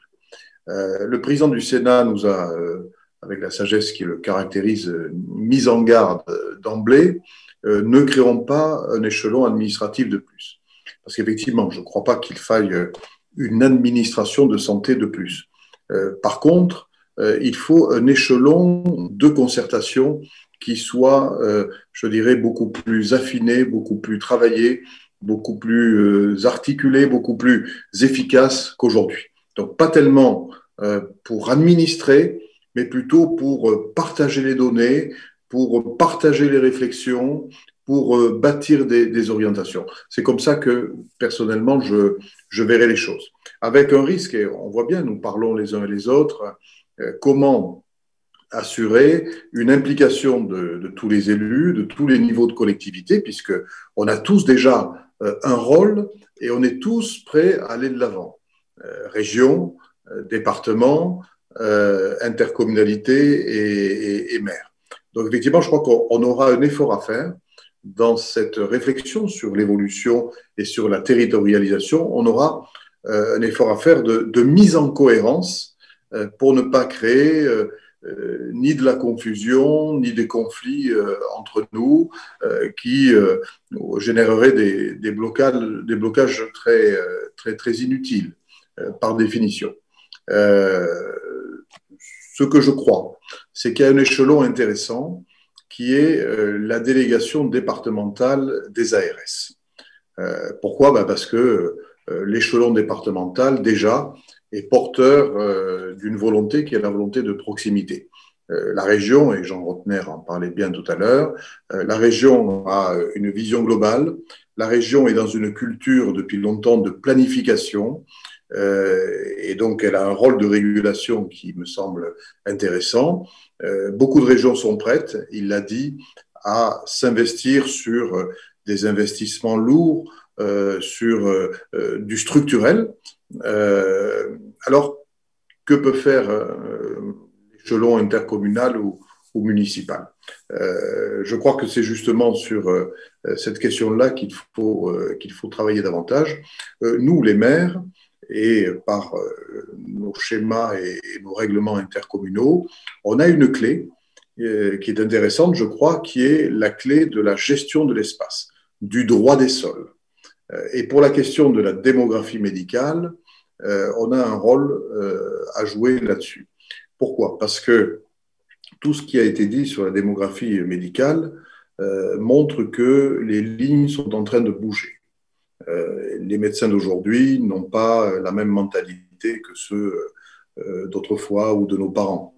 Le médecin de campagne, le médecin de ville qui faisait tourner jusqu'à 22 heures ou qui allait dans la famille de manière spécifique, tout ça est en train de disparaître. Et les jeunes médecins qui sortent, ils veulent avoir leur soirée, leur week-end. Ils ont une autre conception des choses. Et on observe aussi une désertification médicale. Alors, il a beaucoup été question dans notre pays depuis plusieurs années maintenant de la désertification médicale en milieu rural. On a beaucoup moins parlé de la désertification médicale en milieu urbain. Elle a été repérée d'abord dans les quartiers politiques de la ville. On n'est pas très étonné, mais je peux vous dire, et je porte témoignage, même sur Toulouse, Toulouse est la ville de France qui depuis 20 ans maintenant connaît la plus forte progression démographique chaque fois, et bien même sur Toulouse, on a des phénomènes de trous dans la raquette du point de vue de la démographie médicale. Deux chiffres pour situer les choses. Aujourd'hui, 40% de nos médecins généralistes à Toulouse ont plus de 60 ans. Donc, si on se projette dans 10 ans, 15 ans, vous voyez bien la situation à laquelle on risque d'être confronté. Il y en a à peine 10% qui ont moins de 40 ans. Donc, effectivement, l'approche que nous essayons de bâtir, c'est une approche partenariale, contractuelle, consiste à créer des maisons pluridisciplinaires de santé ou alors à favoriser leur création. Parfois, il y a des initiatives privées, mais une initiative privée, elle tombe très vite sur certains problèmes, en particulier partager des locaux pour faire chuter les coûts fixes. Et à ce moment-là, des locaux dans une grande ville en développement, c'est pas forcément évident en ce qui concerne les prix. Et donc, c'est là où on a notre rôle interventionniste pour trouver des solutions, pour proposer des facilités. En particulier, on a des bas d'immeubles, on a un bailleur social qui est le plus important de tous les bailleurs sociaux du territoire et qui est un bailleur social qui dépend de la collectivité. Il doit pouvoir mettre à disposition des fonciers à des prix très, très compétitifs pour inciter les médecins ou les professionnels paramédicaux à se regrouper selon un diagnostic qu'on doit faire ensemble avec l'ordre des médecins, avec les autres professionnels, avec l'ARS bien évidemment, voire avec le CHU, pour savoir où c'est qu'il y a des problèmes, ou bien pour savoir où c'est qu'il risque d'y avoir des problèmes dans 5 ans ou dans 10 ans. On a entamé ce travail, c'est un travail de longue haleine, mais comme c'est nous qui organisons les AC, comme c'est nous qui avons la clé des permis de construire, forcément, on a quelques leviers pour être aux côtés des professionnels et amener des réponses. Donc voilà ce que je voulais dire en ce qui me concerne. La crise, évidemment, beaucoup de collègues en ont parlé, a été révélatrice de problèmes qu'en réalité nous avions déjà décelés. La question de la décentralisation, le fonctionnement très vertical des ARS, ce sont des problématiques que nous connaissions avant la crise. Simplement, la crise a mis en exergue les limites des ARS qui, au fond, n'ont pas été conçues pour faire face à de tels événements et qui avaient du mal à être sur le terrain, dans le concret. Et lorsque l'État a parlé au plus haut niveau, le président de la République, du couple État-maire, c'est bel et bien parce que l'État central a fait le constat des limites des ARS et a éprouvé le besoin d'aller chercher la proximité là où elle est la plus vivante, c'est-à-dire au niveau des municipalités. Et je crois que si la crise passant, l'État était oublieux de cela, si on revenait à un système de fonctionnement comme celui qui avait lieu jusqu'ici, je pense que ça serait une grave erreur. Et dans ce domaine-là de la santé, comme dans bien d'autres, je crois que l'État a intérêt à bouger les lignes prochainement et à faire en sorte de trouver des alliés qui soient plus agiles que sa propre organisation. Voilà ce que je voulais dire comme contribution à la réflexion. Merci infiniment, Monsieur le maire. Merci pour avoir trouvé l'expression qui résume le mieux ce que l'on essaie d'exprimer, qui est l'échelon de concertation.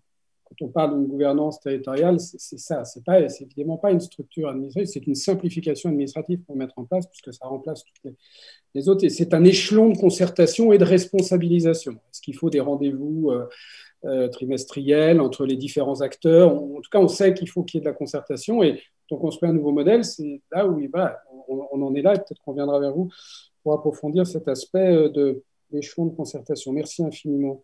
Monsieur Laurent Marcangeli, là, on va avoir une vision insulaire d'un territoire qui a été très touché par la crise, qui l'est toujours. D'un des, je crois, plus jeunes maires de France. Vous avez été très jeune maire. Donc voilà, tout ça paraissait intéressant d'entendre votre voix. Merci en tout cas d'organiser cette rencontre dans un premier temps et de me donner la possibilité de m'exprimer. J'ai été effectivement, je suis maire d'Ajaccio, je suis président du conseil de surveillance du centre hospitalier d'Ajaccio depuis 2014. J'ai également la possibilité dans mon parcours d'avoir pu être élu départemental. J'étais en charge des questions de santé, notamment au département de la Corse du Sud pendant 3 ans, et des affaires sociales.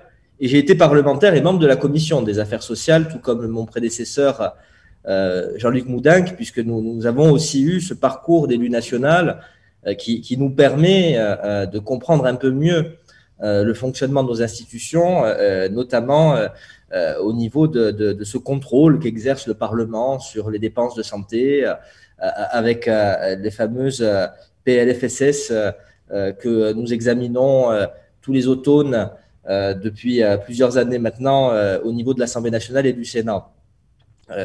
Il y a un principe de base que la crise, je le pense, a conforté, n'en déplaise à certains, c'est que les Français sont particulièrement attachés à un système de santé publique qui est un modèle qui est le nôtre, qui a assez limites, cela a été évoqué, assez de défaillances, mais auquel nous sommes, je le pense, dans l'immense majorité, particulièrement attachés et qui a fait ses preuves, n'en déplaise aussi à certains, dans la situation particulièrement tendue que nous avons vécue. Il y a eu des moments particulièrement compliqués à gérer, mais le système de santé publique français, tel qu'il a été imaginé, notamment après-guerre, continue, en tout cas de mon point de vue, d'avoir son sens, continue d'avoir véritablement sa place, et sa place prépondérante dans notre vie en commun. Alors, cela étant dit, je vous dirai un petit peu ce que nous avons vécu sur le territoire qui est le mien, qui est un territoire, comme vous l'avez rappelé tout à l'heure, un territoire insulaire. C'est la seule région métropolitaine, je le dis parce que je suis particulièrement attaché à cela. Souvent, on fait l'erreur de dire, en parlant de la Corse, et comparé au reste du territoire national, notamment au continent, la métropole. Non, nous sommes une région métropolitaine dotée d'un statut particulier, certes, partie des 13 régions métropolitaines. Nous sommes la seule qui est insulaire. Nous avons une démographie qui est faible, puisque nous sommes un peu moins de 320 000.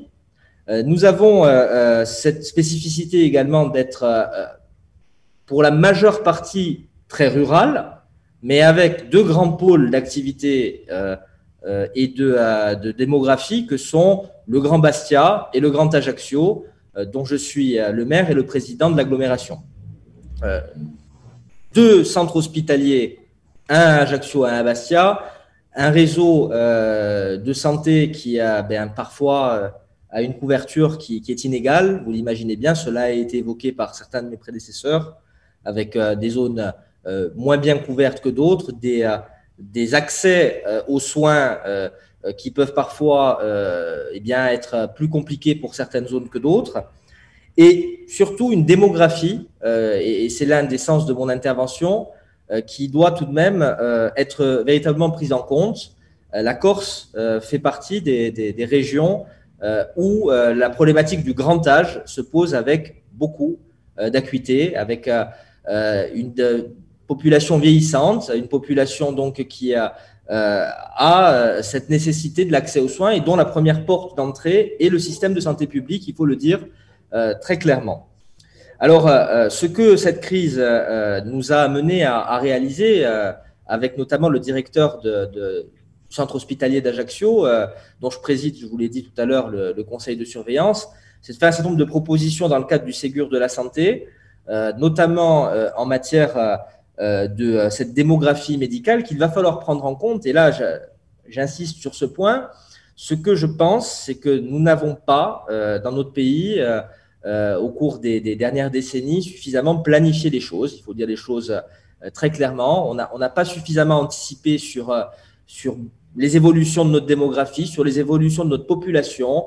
Il y a eu un déficit à ce niveau-là. Dans le cadre des entretiens que le président de la République a eu avec les élus locaux pendant le premier confinement, j'ai eu l'occasion de participer en tant que maire à un certain nombre de rencontres et j'avais insisté sur ce point. Ce que nous avons vécu était totalement imprévu et on l'a vu dans le fonctionnement de l'ensemble de nos services publics et plus particulièrement dans le service public de la santé.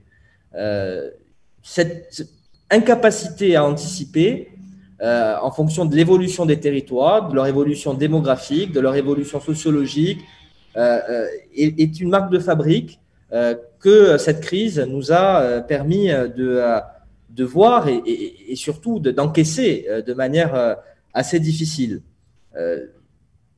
Sur l'offre de soins, je le dis très clairement, la difficulté que nous avons aujourd'hui par rapport à justement cette espérance de vie qui rallonge, cette démographie vieillissante que nous avons notamment sur le territoire qui est le mien, elle pose un certain nombre de questions sur lesquelles je me suis positionné assez tôt dans mon parcours d'élu local, notamment lorsque j'étais au Conseil général. C'est la problématique du vieillissement et du maintien dans son environnement, notamment dans les milieux ruraux.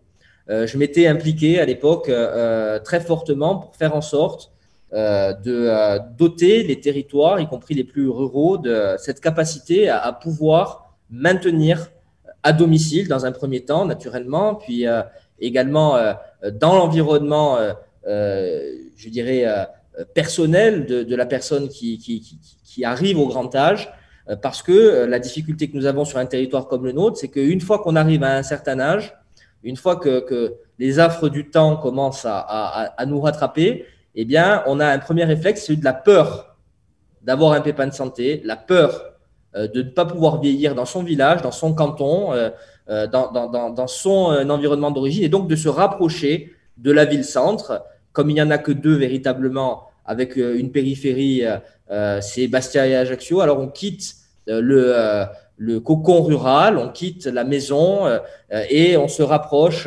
de la grande ville qui est dotée des établissements de santé, des équipements de santé et des offres de soins qu'on ne peut pas avoir dans son environnement. Et ça, c'est vraiment quelque chose qui est particulièrement prégnant chez moi et dont il faut tenir particulièrement compte sur les prochaines années. C'est-à-dire le vieillissement de la population de l'île, qui va être également un vieillissement de la population à l'échelon européen que chacun reconnaît. Ça, c'est un enjeu qui, pour moi, doit être particulièrement important. Si on veut adapter demain un système de soins, un système de santé avec le pilier principal, pour moi, le système de santé publique qui sera adéquate et correspondante à nos spécificités françaises et à la volonté que nous avons d'accompagner les gens tout au long de la vie, il faudra quand même tenir compte de cette problématique, le vieillissement sur les territoires et notamment les territoires les plus ruraux. Alors ça peut paraître bizarre, je suis le maire d'une commune qui est disproportionnée d'un point de vue démographique par rapport au reste de l'île. Il y a 70 000 habitants à Ajaccio. Je vous ai dit, on a un peu moins de 350 000 habitants. Je vous laisse deviner ce qui se passe à l'hôpital d'Ajaccio, la pression qui peut exister sur l'hôpital d'Ajaccio, notamment par rapport au grand âge. L'autre souci, c'est la formation. Sur un territoire insulaire comme le mien, il y a la formation tout au long de la vie des professionnels de santé. Je l'ai souligné dans les propositions que j'ai faites en tant que président de conseil de surveillance. Ça a été évoqué tout à l'heure. Il faut permettre une formation, il faut donner les moyens à cette formation, à cette professionnalisation qui est une question qui se pose. Il y a des remises en question qui sont nécessaires tout au long d'une carrière dans le domaine du soin. On a vu qu'il y avait un certain nombre de difficultés, la crise, mais même bien avant cette crise-là, à ce niveau-là et il est de ce fait, selon moi, indispensable de doter les territoires de ces outils, de ces capacités de formation tout au long de la vie, de ces capacités d'attractivité également. On le disait tout à l'heure, la difficulté qu'on a sur l'hôpital d'Ajaccio, pour prendre un exemple simple, c'est celui des spécialisations. Nous avons un certain nombre de spécialités qui ne sont pas aujourd'hui présentes dans l'hôpital à Ajaccio. On a progressé au cours des dernières années, mais nous avions beaucoup recours à l'intérim, très coûteux pour nos finances publiques, très coûteux de par en plus ce que représente l'insularité. Quand un médecin spécialiste vient pendant plusieurs jours sur le territoire de la Corse, il faut payer un certain nombre de choses qui viennent s'ajouter à la facture. Donc cette formation et cette volonté d'attirer les professionnels de soins lorsqu'ils sont dotés d'une spécialité, elle me paraît particulièrement importante. L'autre sujet concernant mon territoire que je voulais mettre également sur la table, c'est celui de la tarification de l'offre de soins. Je connais parfaitement les finances de l'hôpital d'Ajaccio qui sont pas forcément très florissantes. On le voit, le coût de l'offre de soins, le coût de l'acte et surtout ce qu'il rapporte pose un problème. Et cette tarification à l'échelon insulaire, elle ouvre la porte sur un sujet qui a été évoqué par tout le monde, et notamment par le président du Sénat lors de l'ouverture de cette réunion, c'est celui de la différenciation. Il est, à mon avis, indispensable effectivement d'adopter une position de différenciation beaucoup plus forte, de territorialisation de nos offres de soins, de nos politiques publiques de santé. Alors, je n'ai pas de religion sur la question. J'ai aussi des craintes. La crainte, c'est effectivement de créer, comme tout le monde l'a dit tout à l'heure, des millefeuilles supplémentaires qui viendront se télescoper les uns avec les autres et finalement n'avoir aucune efficience. Et c'est vraiment là-dessus qu'il faut réfléchir. Mais avoir tout de même, je le pense, des politiques de différenciation et d'adaptation au plus proche du terrain me semble important. Alors, vous le savez, en Corse, nous sommes dotés d'une région à statut particulier depuis les années 90. Aujourd'hui, nous n'avons plus de département. Nous avons donc une collectivité qui regroupe l'ensemble des compétences régionales et départementales en même temps depuis le 1er janvier 2018. Il est donc indispensable, à mon avis, effectivement, d'avoir une réflexion sur la place de cette région dans le domaine des politiques publiques de santé. Est-ce que, effectivement, cela nous amènerait demain à avoir une coprésence du président de l'exécutif régional avec le représentant de l'État au niveau de l'agence régionale de santé? Est-ce que ce serait quelque chose de particulièrement différent de ce qui se passe ailleurs? La Corse et l'ensemble des territoires justifient des dérogations, mais selon moi, il y a quand même la question de l'unité nécessaire et indispensable qu'on doit avoir en matière de système de santé publique. Il ne faut pas demain avoir des inégalités qui viendraient se creuser parce qu'on aurait un système à la carte. Il faudrait donc trouver, je dirais, la meilleure formule pouvant marier la nécessité d'efficacité, la nécessité de différenciation de nos territoires avec la nécessité d'avoir un système auquel je suis particulièrement attaché, c'est celui d'un système de santé publique national, fort, appuyé sur un certain nombre de principes, avec quand même un pouvoir régalien qui prend ses responsabilités. Alors moi, je n'ai pas de réponse précise sur la question. Je crois en cette différenciation. J'ai lu avec beaucoup d'intérêt l'ensemble des propositions qui ont été faites dans des travaux que vous avez réalisés. Dans l'Institut de santé a écrit et a produit pas mal de choses intéressantes sur ce nouveau modèle de santé. J'ai lu également le Sénat. Le Sénat a fait des propositions. Le président a tout à l'heure inauguré nos discussions. J'ai écouté tout à l'heure l'ensemble des parcours des territoires qui se sont exprimés avant moi. Je crois que de toute manière, là, on sera au moins, je pense, tous d'accord sur un point. Nous avons un bon fondement, je le pense, un système de santé avec un principe de base qui est celui basé sur la solidarité, sur la nécessité de l'État de confier ses deniers, ses moyens sur un système de santé public performant, avec également un système de santé privé qu'il faut prendre en compte. Mais je crois que la prochaine étape sera nécessairement basée sur une amélioration du fonctionnement basée sur la différenciation, sur la territorialisation des politiques et sur la prise en compte notamment de la parole des élus locaux. Je conclurai là-dessus, je suis élu local, je suis passionné par ce que je fais.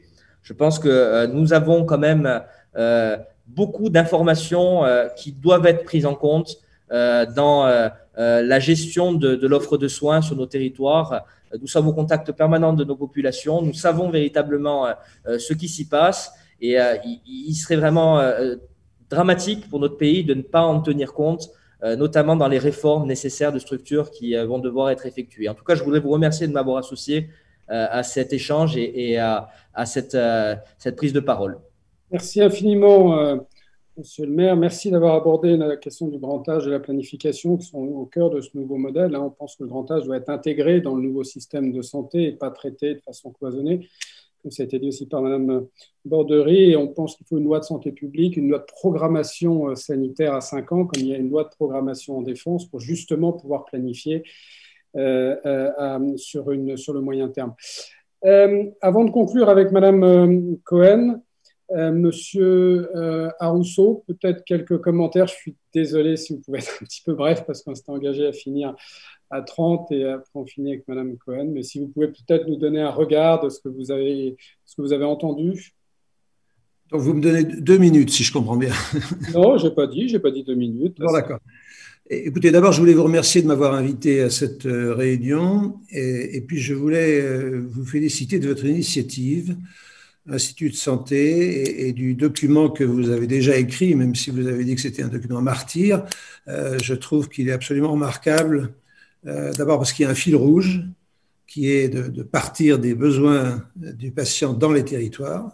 Ensuite, parce que c'est un document extrêmement complet, même si pour ma part, j'aurais souhaité un peu plus de développement sur le CHU, dont tout le monde sait depuis plusieurs années qu'ils sont à bout de souffle.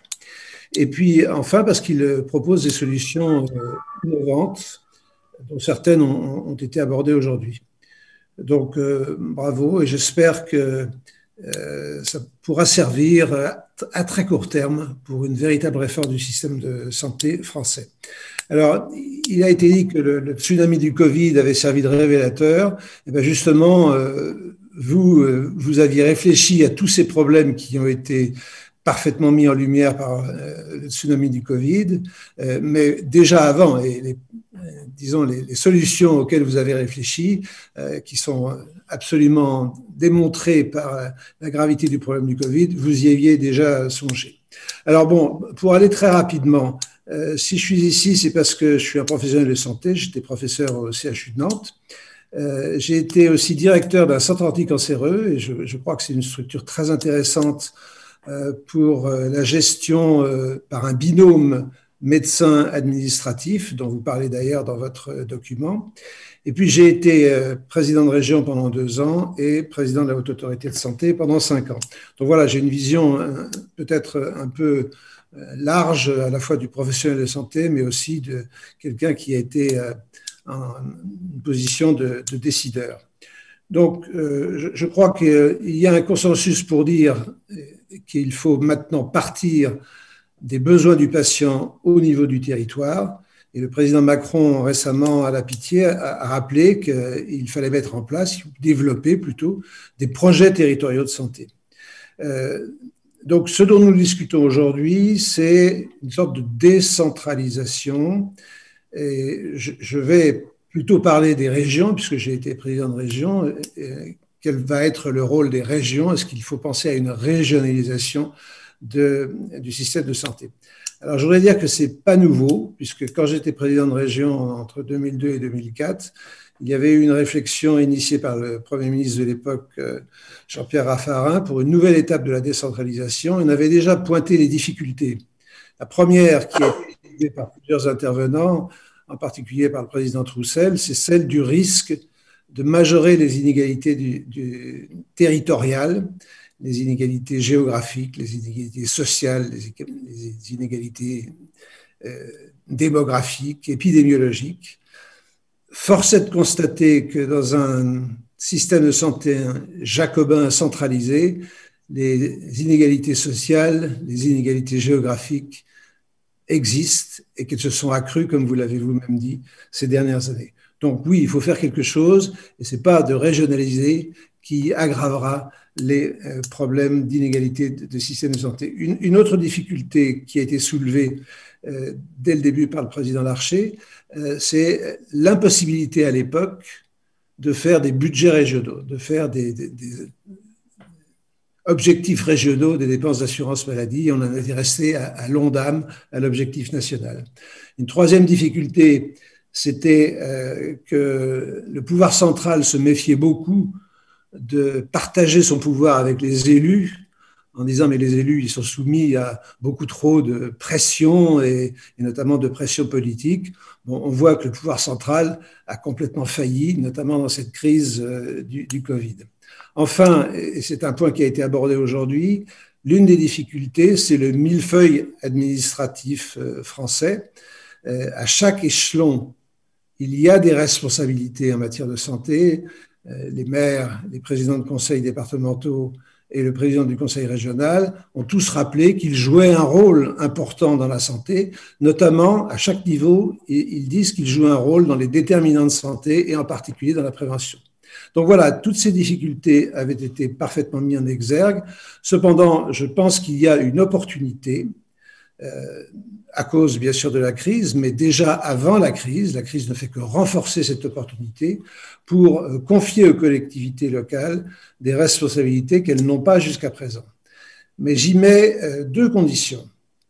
La première condition, qui a aussi été développée par différents intervenants, c'est l'obligation d'une coopération entre les différents échelons. Si on ne confie pas tout à un échelon, si on ne confie pas tout à la région, si on garde des responsabilités pour chaque échelon, département, ville et intercommunalité, il est absolument indispensable de savoir qui fait quoi et en tout cas de coordonner les actions. Deuxième condition absolument indispensable, si les régions jouent un rôle, à mon avis, ce sera un rôle, j'allais dire, la main dans la main avec les agences régionales de santé. Il faut que ça soit un doublon conseil régional, agence régionale de santé. J'ai compris qu'il y avait des craintes que le président du conseil régional remplace le préfet, mais ce n'est pas ça la question et je me garderai d'intervenir là-dessus. Mais ce qui est important, c'est que le conseil régional puisse travailler avec les agences régionales de santé, mais que ça n'aboutisse pas à une multiplication des personnels, des tâches administratives et donc finalement à une structure qui soit moins efficiente. Il faut que ça soit, j'allais dire, à géographie égale. Alors, ceci étant dit, les opportunités sont les suivantes. Premièrement, la plus importante, le conseil régional doit pouvoir participer à l'organisation territoriale des soins, mais aussi du médico-social et du social. Je pense qu'en particulier, ils ont déjà, pour beaucoup de conseils régionaux, commencé à le faire par l'aide aux maisons pluridisciplinaires de santé. Il faut absolument multiplier ces maisons pluriprofessionnelles de santé ou les centres de santé dont on a également parlé. Enfin, en tout cas, avoir, notamment pour lutter contre la désertification médicale dans certaines régions, des maisons pluriprofessionnelles de santé, de façon à intégrer des nouveaux métiers de la santé, des infirmiers en pratique avancée, donner plus de responsabilités encore aux différentes strates des personnels soignants. Et ceci peut être aidé par les régions. Le deuxième point qui me semble très important, c'est la formation. Je viens de parler du rôle des nouveaux métiers de la santé. Je pense que les régions qui ont des compétences en matière de formation devraient jouer un rôle plus important dans la formation des personnels de santé paramédicaux. Troisième point qui doit faciliter l'organisation des soins à l'échelle territoriale, que les régions ont déjà commencé, c'est le développement, bien sûr, du numérique. Le président Rotner faisait allusion au rôle des régions en matière de haut débit. Je crois que les régions doivent jouer un rôle en matière de développement de la télémédecine, en matière de développement des objets connectés, en matière de coordination pour faire en sorte que chaque hôpital ou chaque clinique privée n'ait pas son petit objet connecté qu'il donne à ses patients, mais qu'il y ait une uniformisation, une collaboration, une coordination. Enfin, et c'est absolument capital, les régions doivent jouer le rôle majeur en termes de prévention et de dépistage.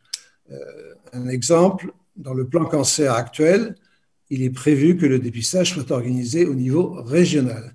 Eh bien, je pense que les régions peuvent aller plus loin, elles peuvent ajouter au dépistage des actions de prévention comme le font les autres collectivités, mais avec la dimension régionale et avec les responsabilités qu'ont actuellement les régions en matière de déterminants de santé et en matière de formation au niveau des lycées, bien sûr, mais aussi au niveau universitaire.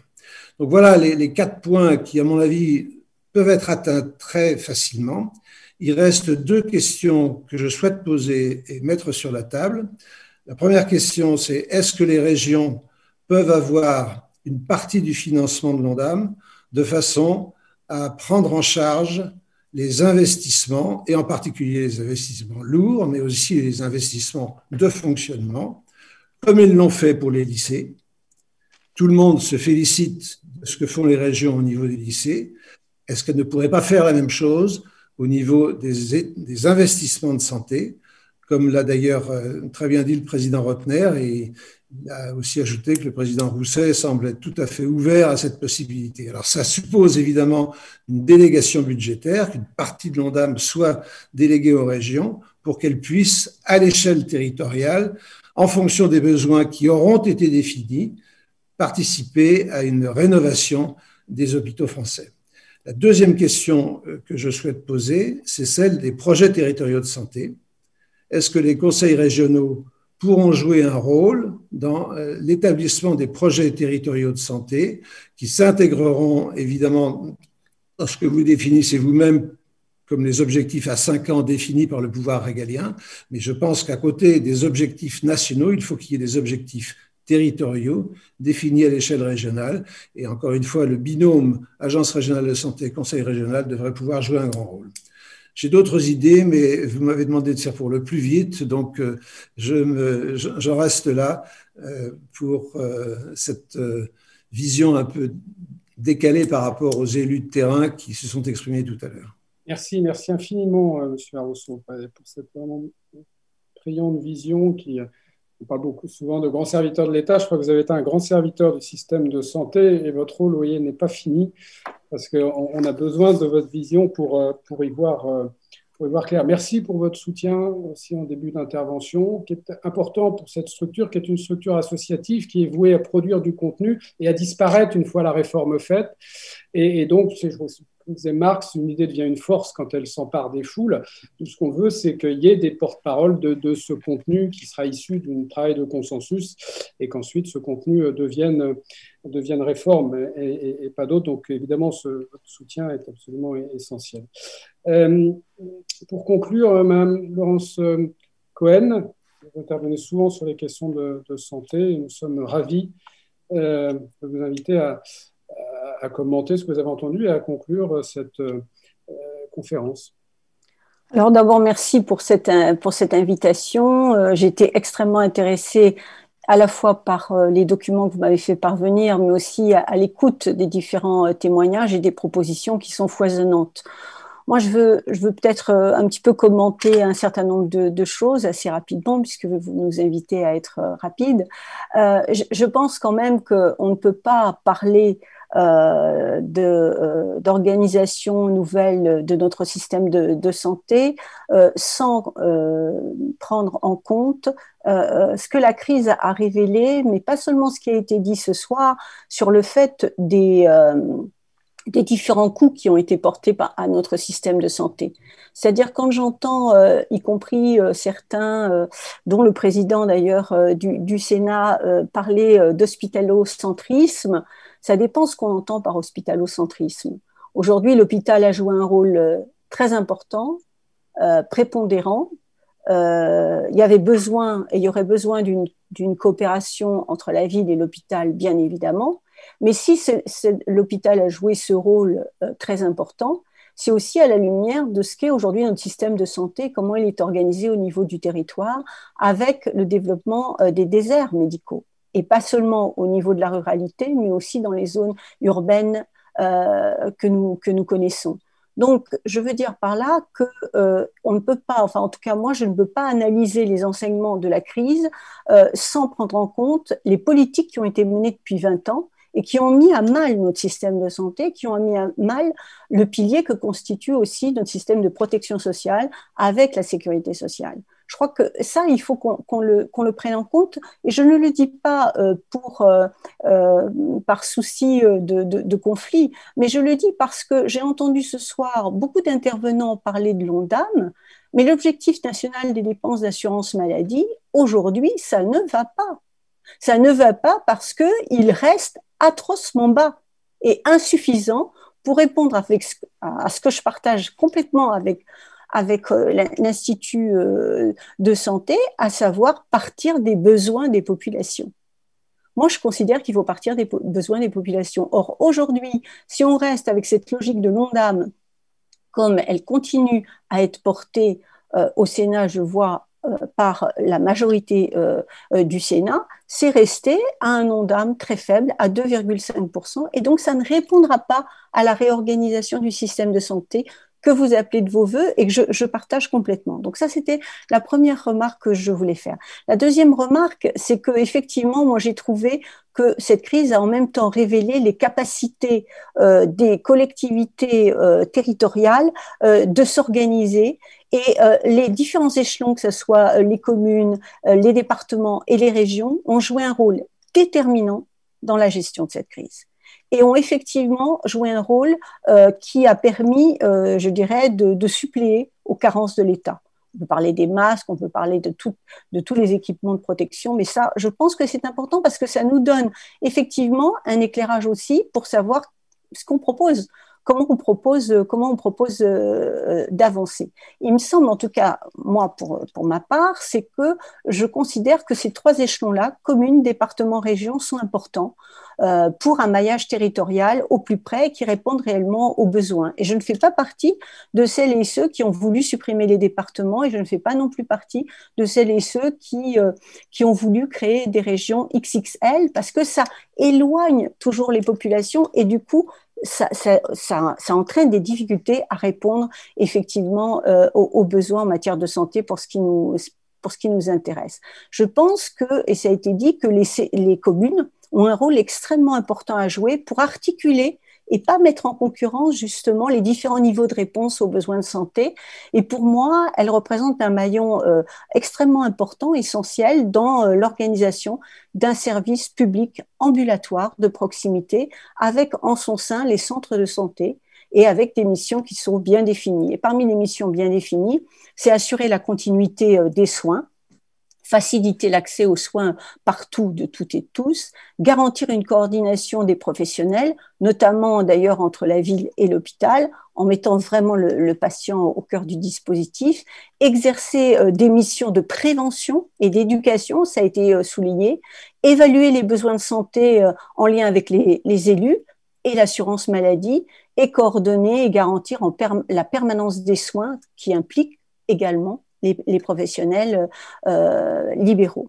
Ça me paraît quelque chose d'important et ça me paraît aussi quelque chose d'important, en tout cas nous c'est venu pas mal au niveau du Sénat dans les réflexions qu'on pouvait avoir, c'est que les communes peuvent aussi, elles, attirer des étudiants en médecine par exemple de 3e cycle en leur offrant des opportunités de stage, des bourses d'études ou des subventions pour leurs projets de fin d'études, à la condition par exemple qu'ils s'installent sur leur territoire pendant un certain temps, ça peut être au moins 3 ans, lorsqu'ils commenceront à exercer. Donc voilà, des idées en tout cas que l'on a eu à partager. Et du coup, ça pose quand même aussi le problème qui n'est pas venu ce soir, mais qui est important, c'est le fameux numerus clausus, parce que s'il a été dans les textes supprimés, on voit bien que les moyens n'ont pas été donnés aux universités pour ouvrir à plus d'étudiants. Donc ça aussi, ça pose un problème par rapport à l'organisation de la santé sur les territoires.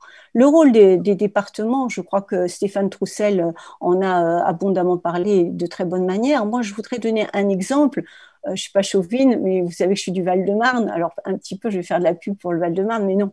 C'est simplement pour dire que là aussi, quand il y a une volonté politique, on peut mener des actions essentielles en termes de prévention. Et tous les interlocuteurs ont parlé de la nécessité de la prévention.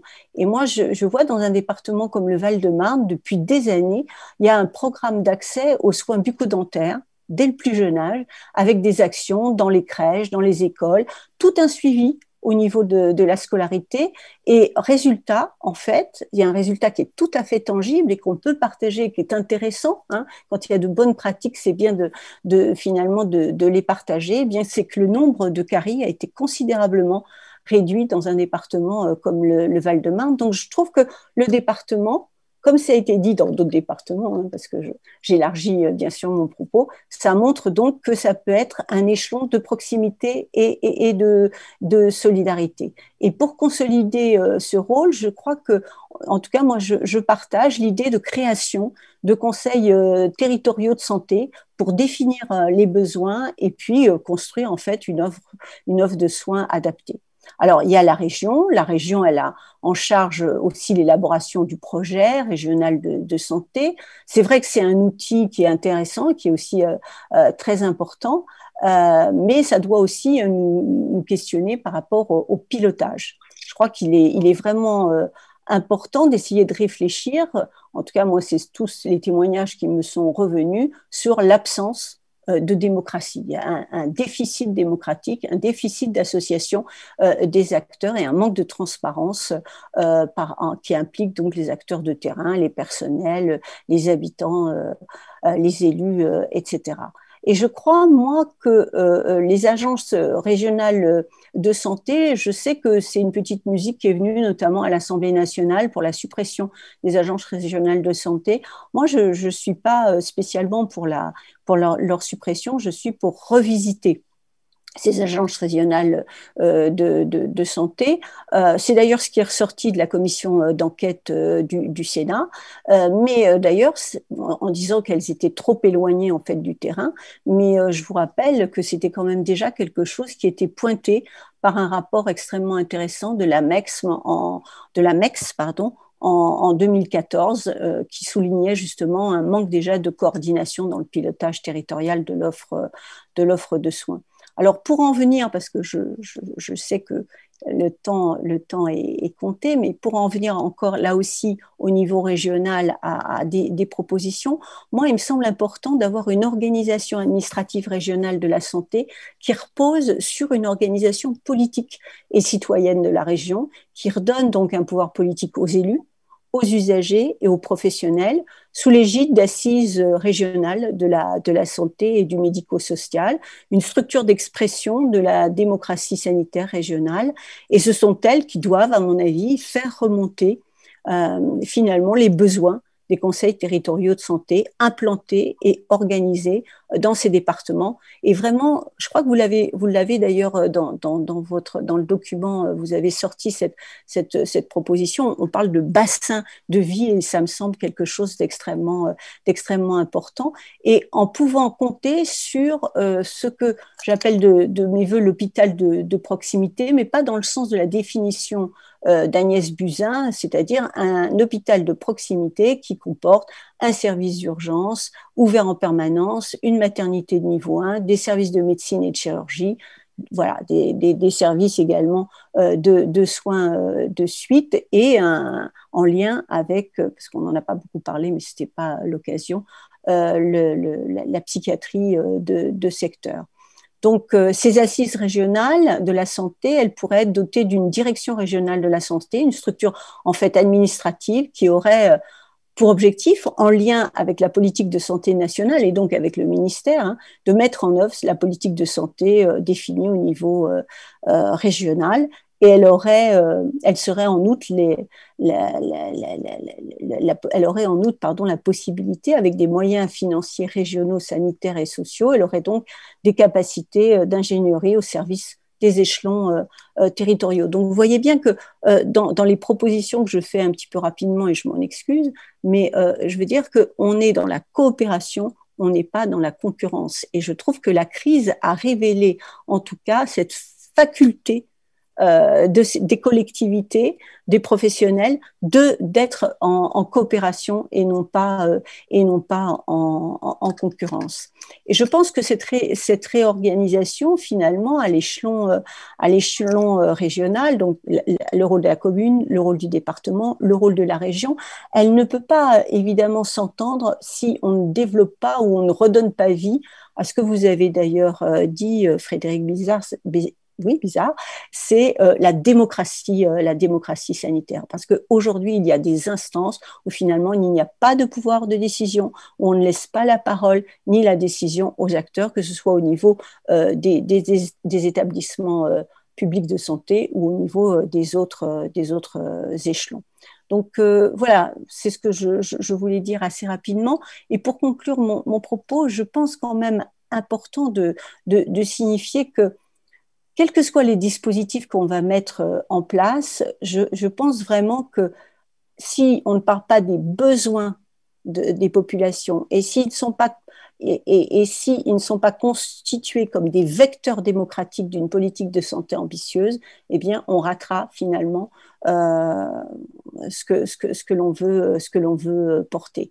Et au-delà de la répartition des compétences entre les différents échelons finalement territoriaux, je pense qu'il faut aussi qu'on avance vraiment sur la question de l'autonomie financière. Ça a été souligné par plusieurs des intervenants, l'autonomie financière des collectivités qui est de plus en plus mise à mal. Et on demande beaucoup aux collectivités, toujours plus, sans leur donner les moyens de réaliser des choses.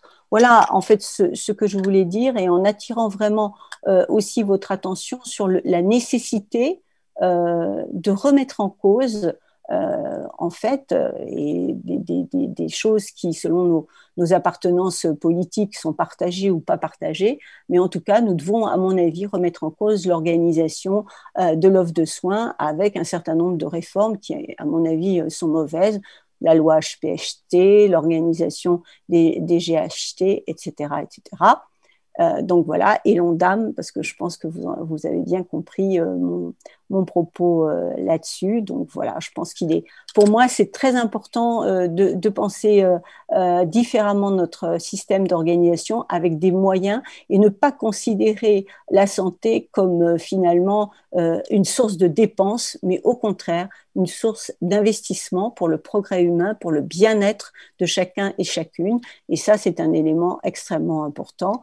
Et en tout cas, ce qui doit à minima nous réunir, et je pense faire consensus, c'est la nécessaire lutte contre les inégalités territoriales de santé et qui malheureusement, comme ça a été souligné à plusieurs reprises, continue de s'accroître.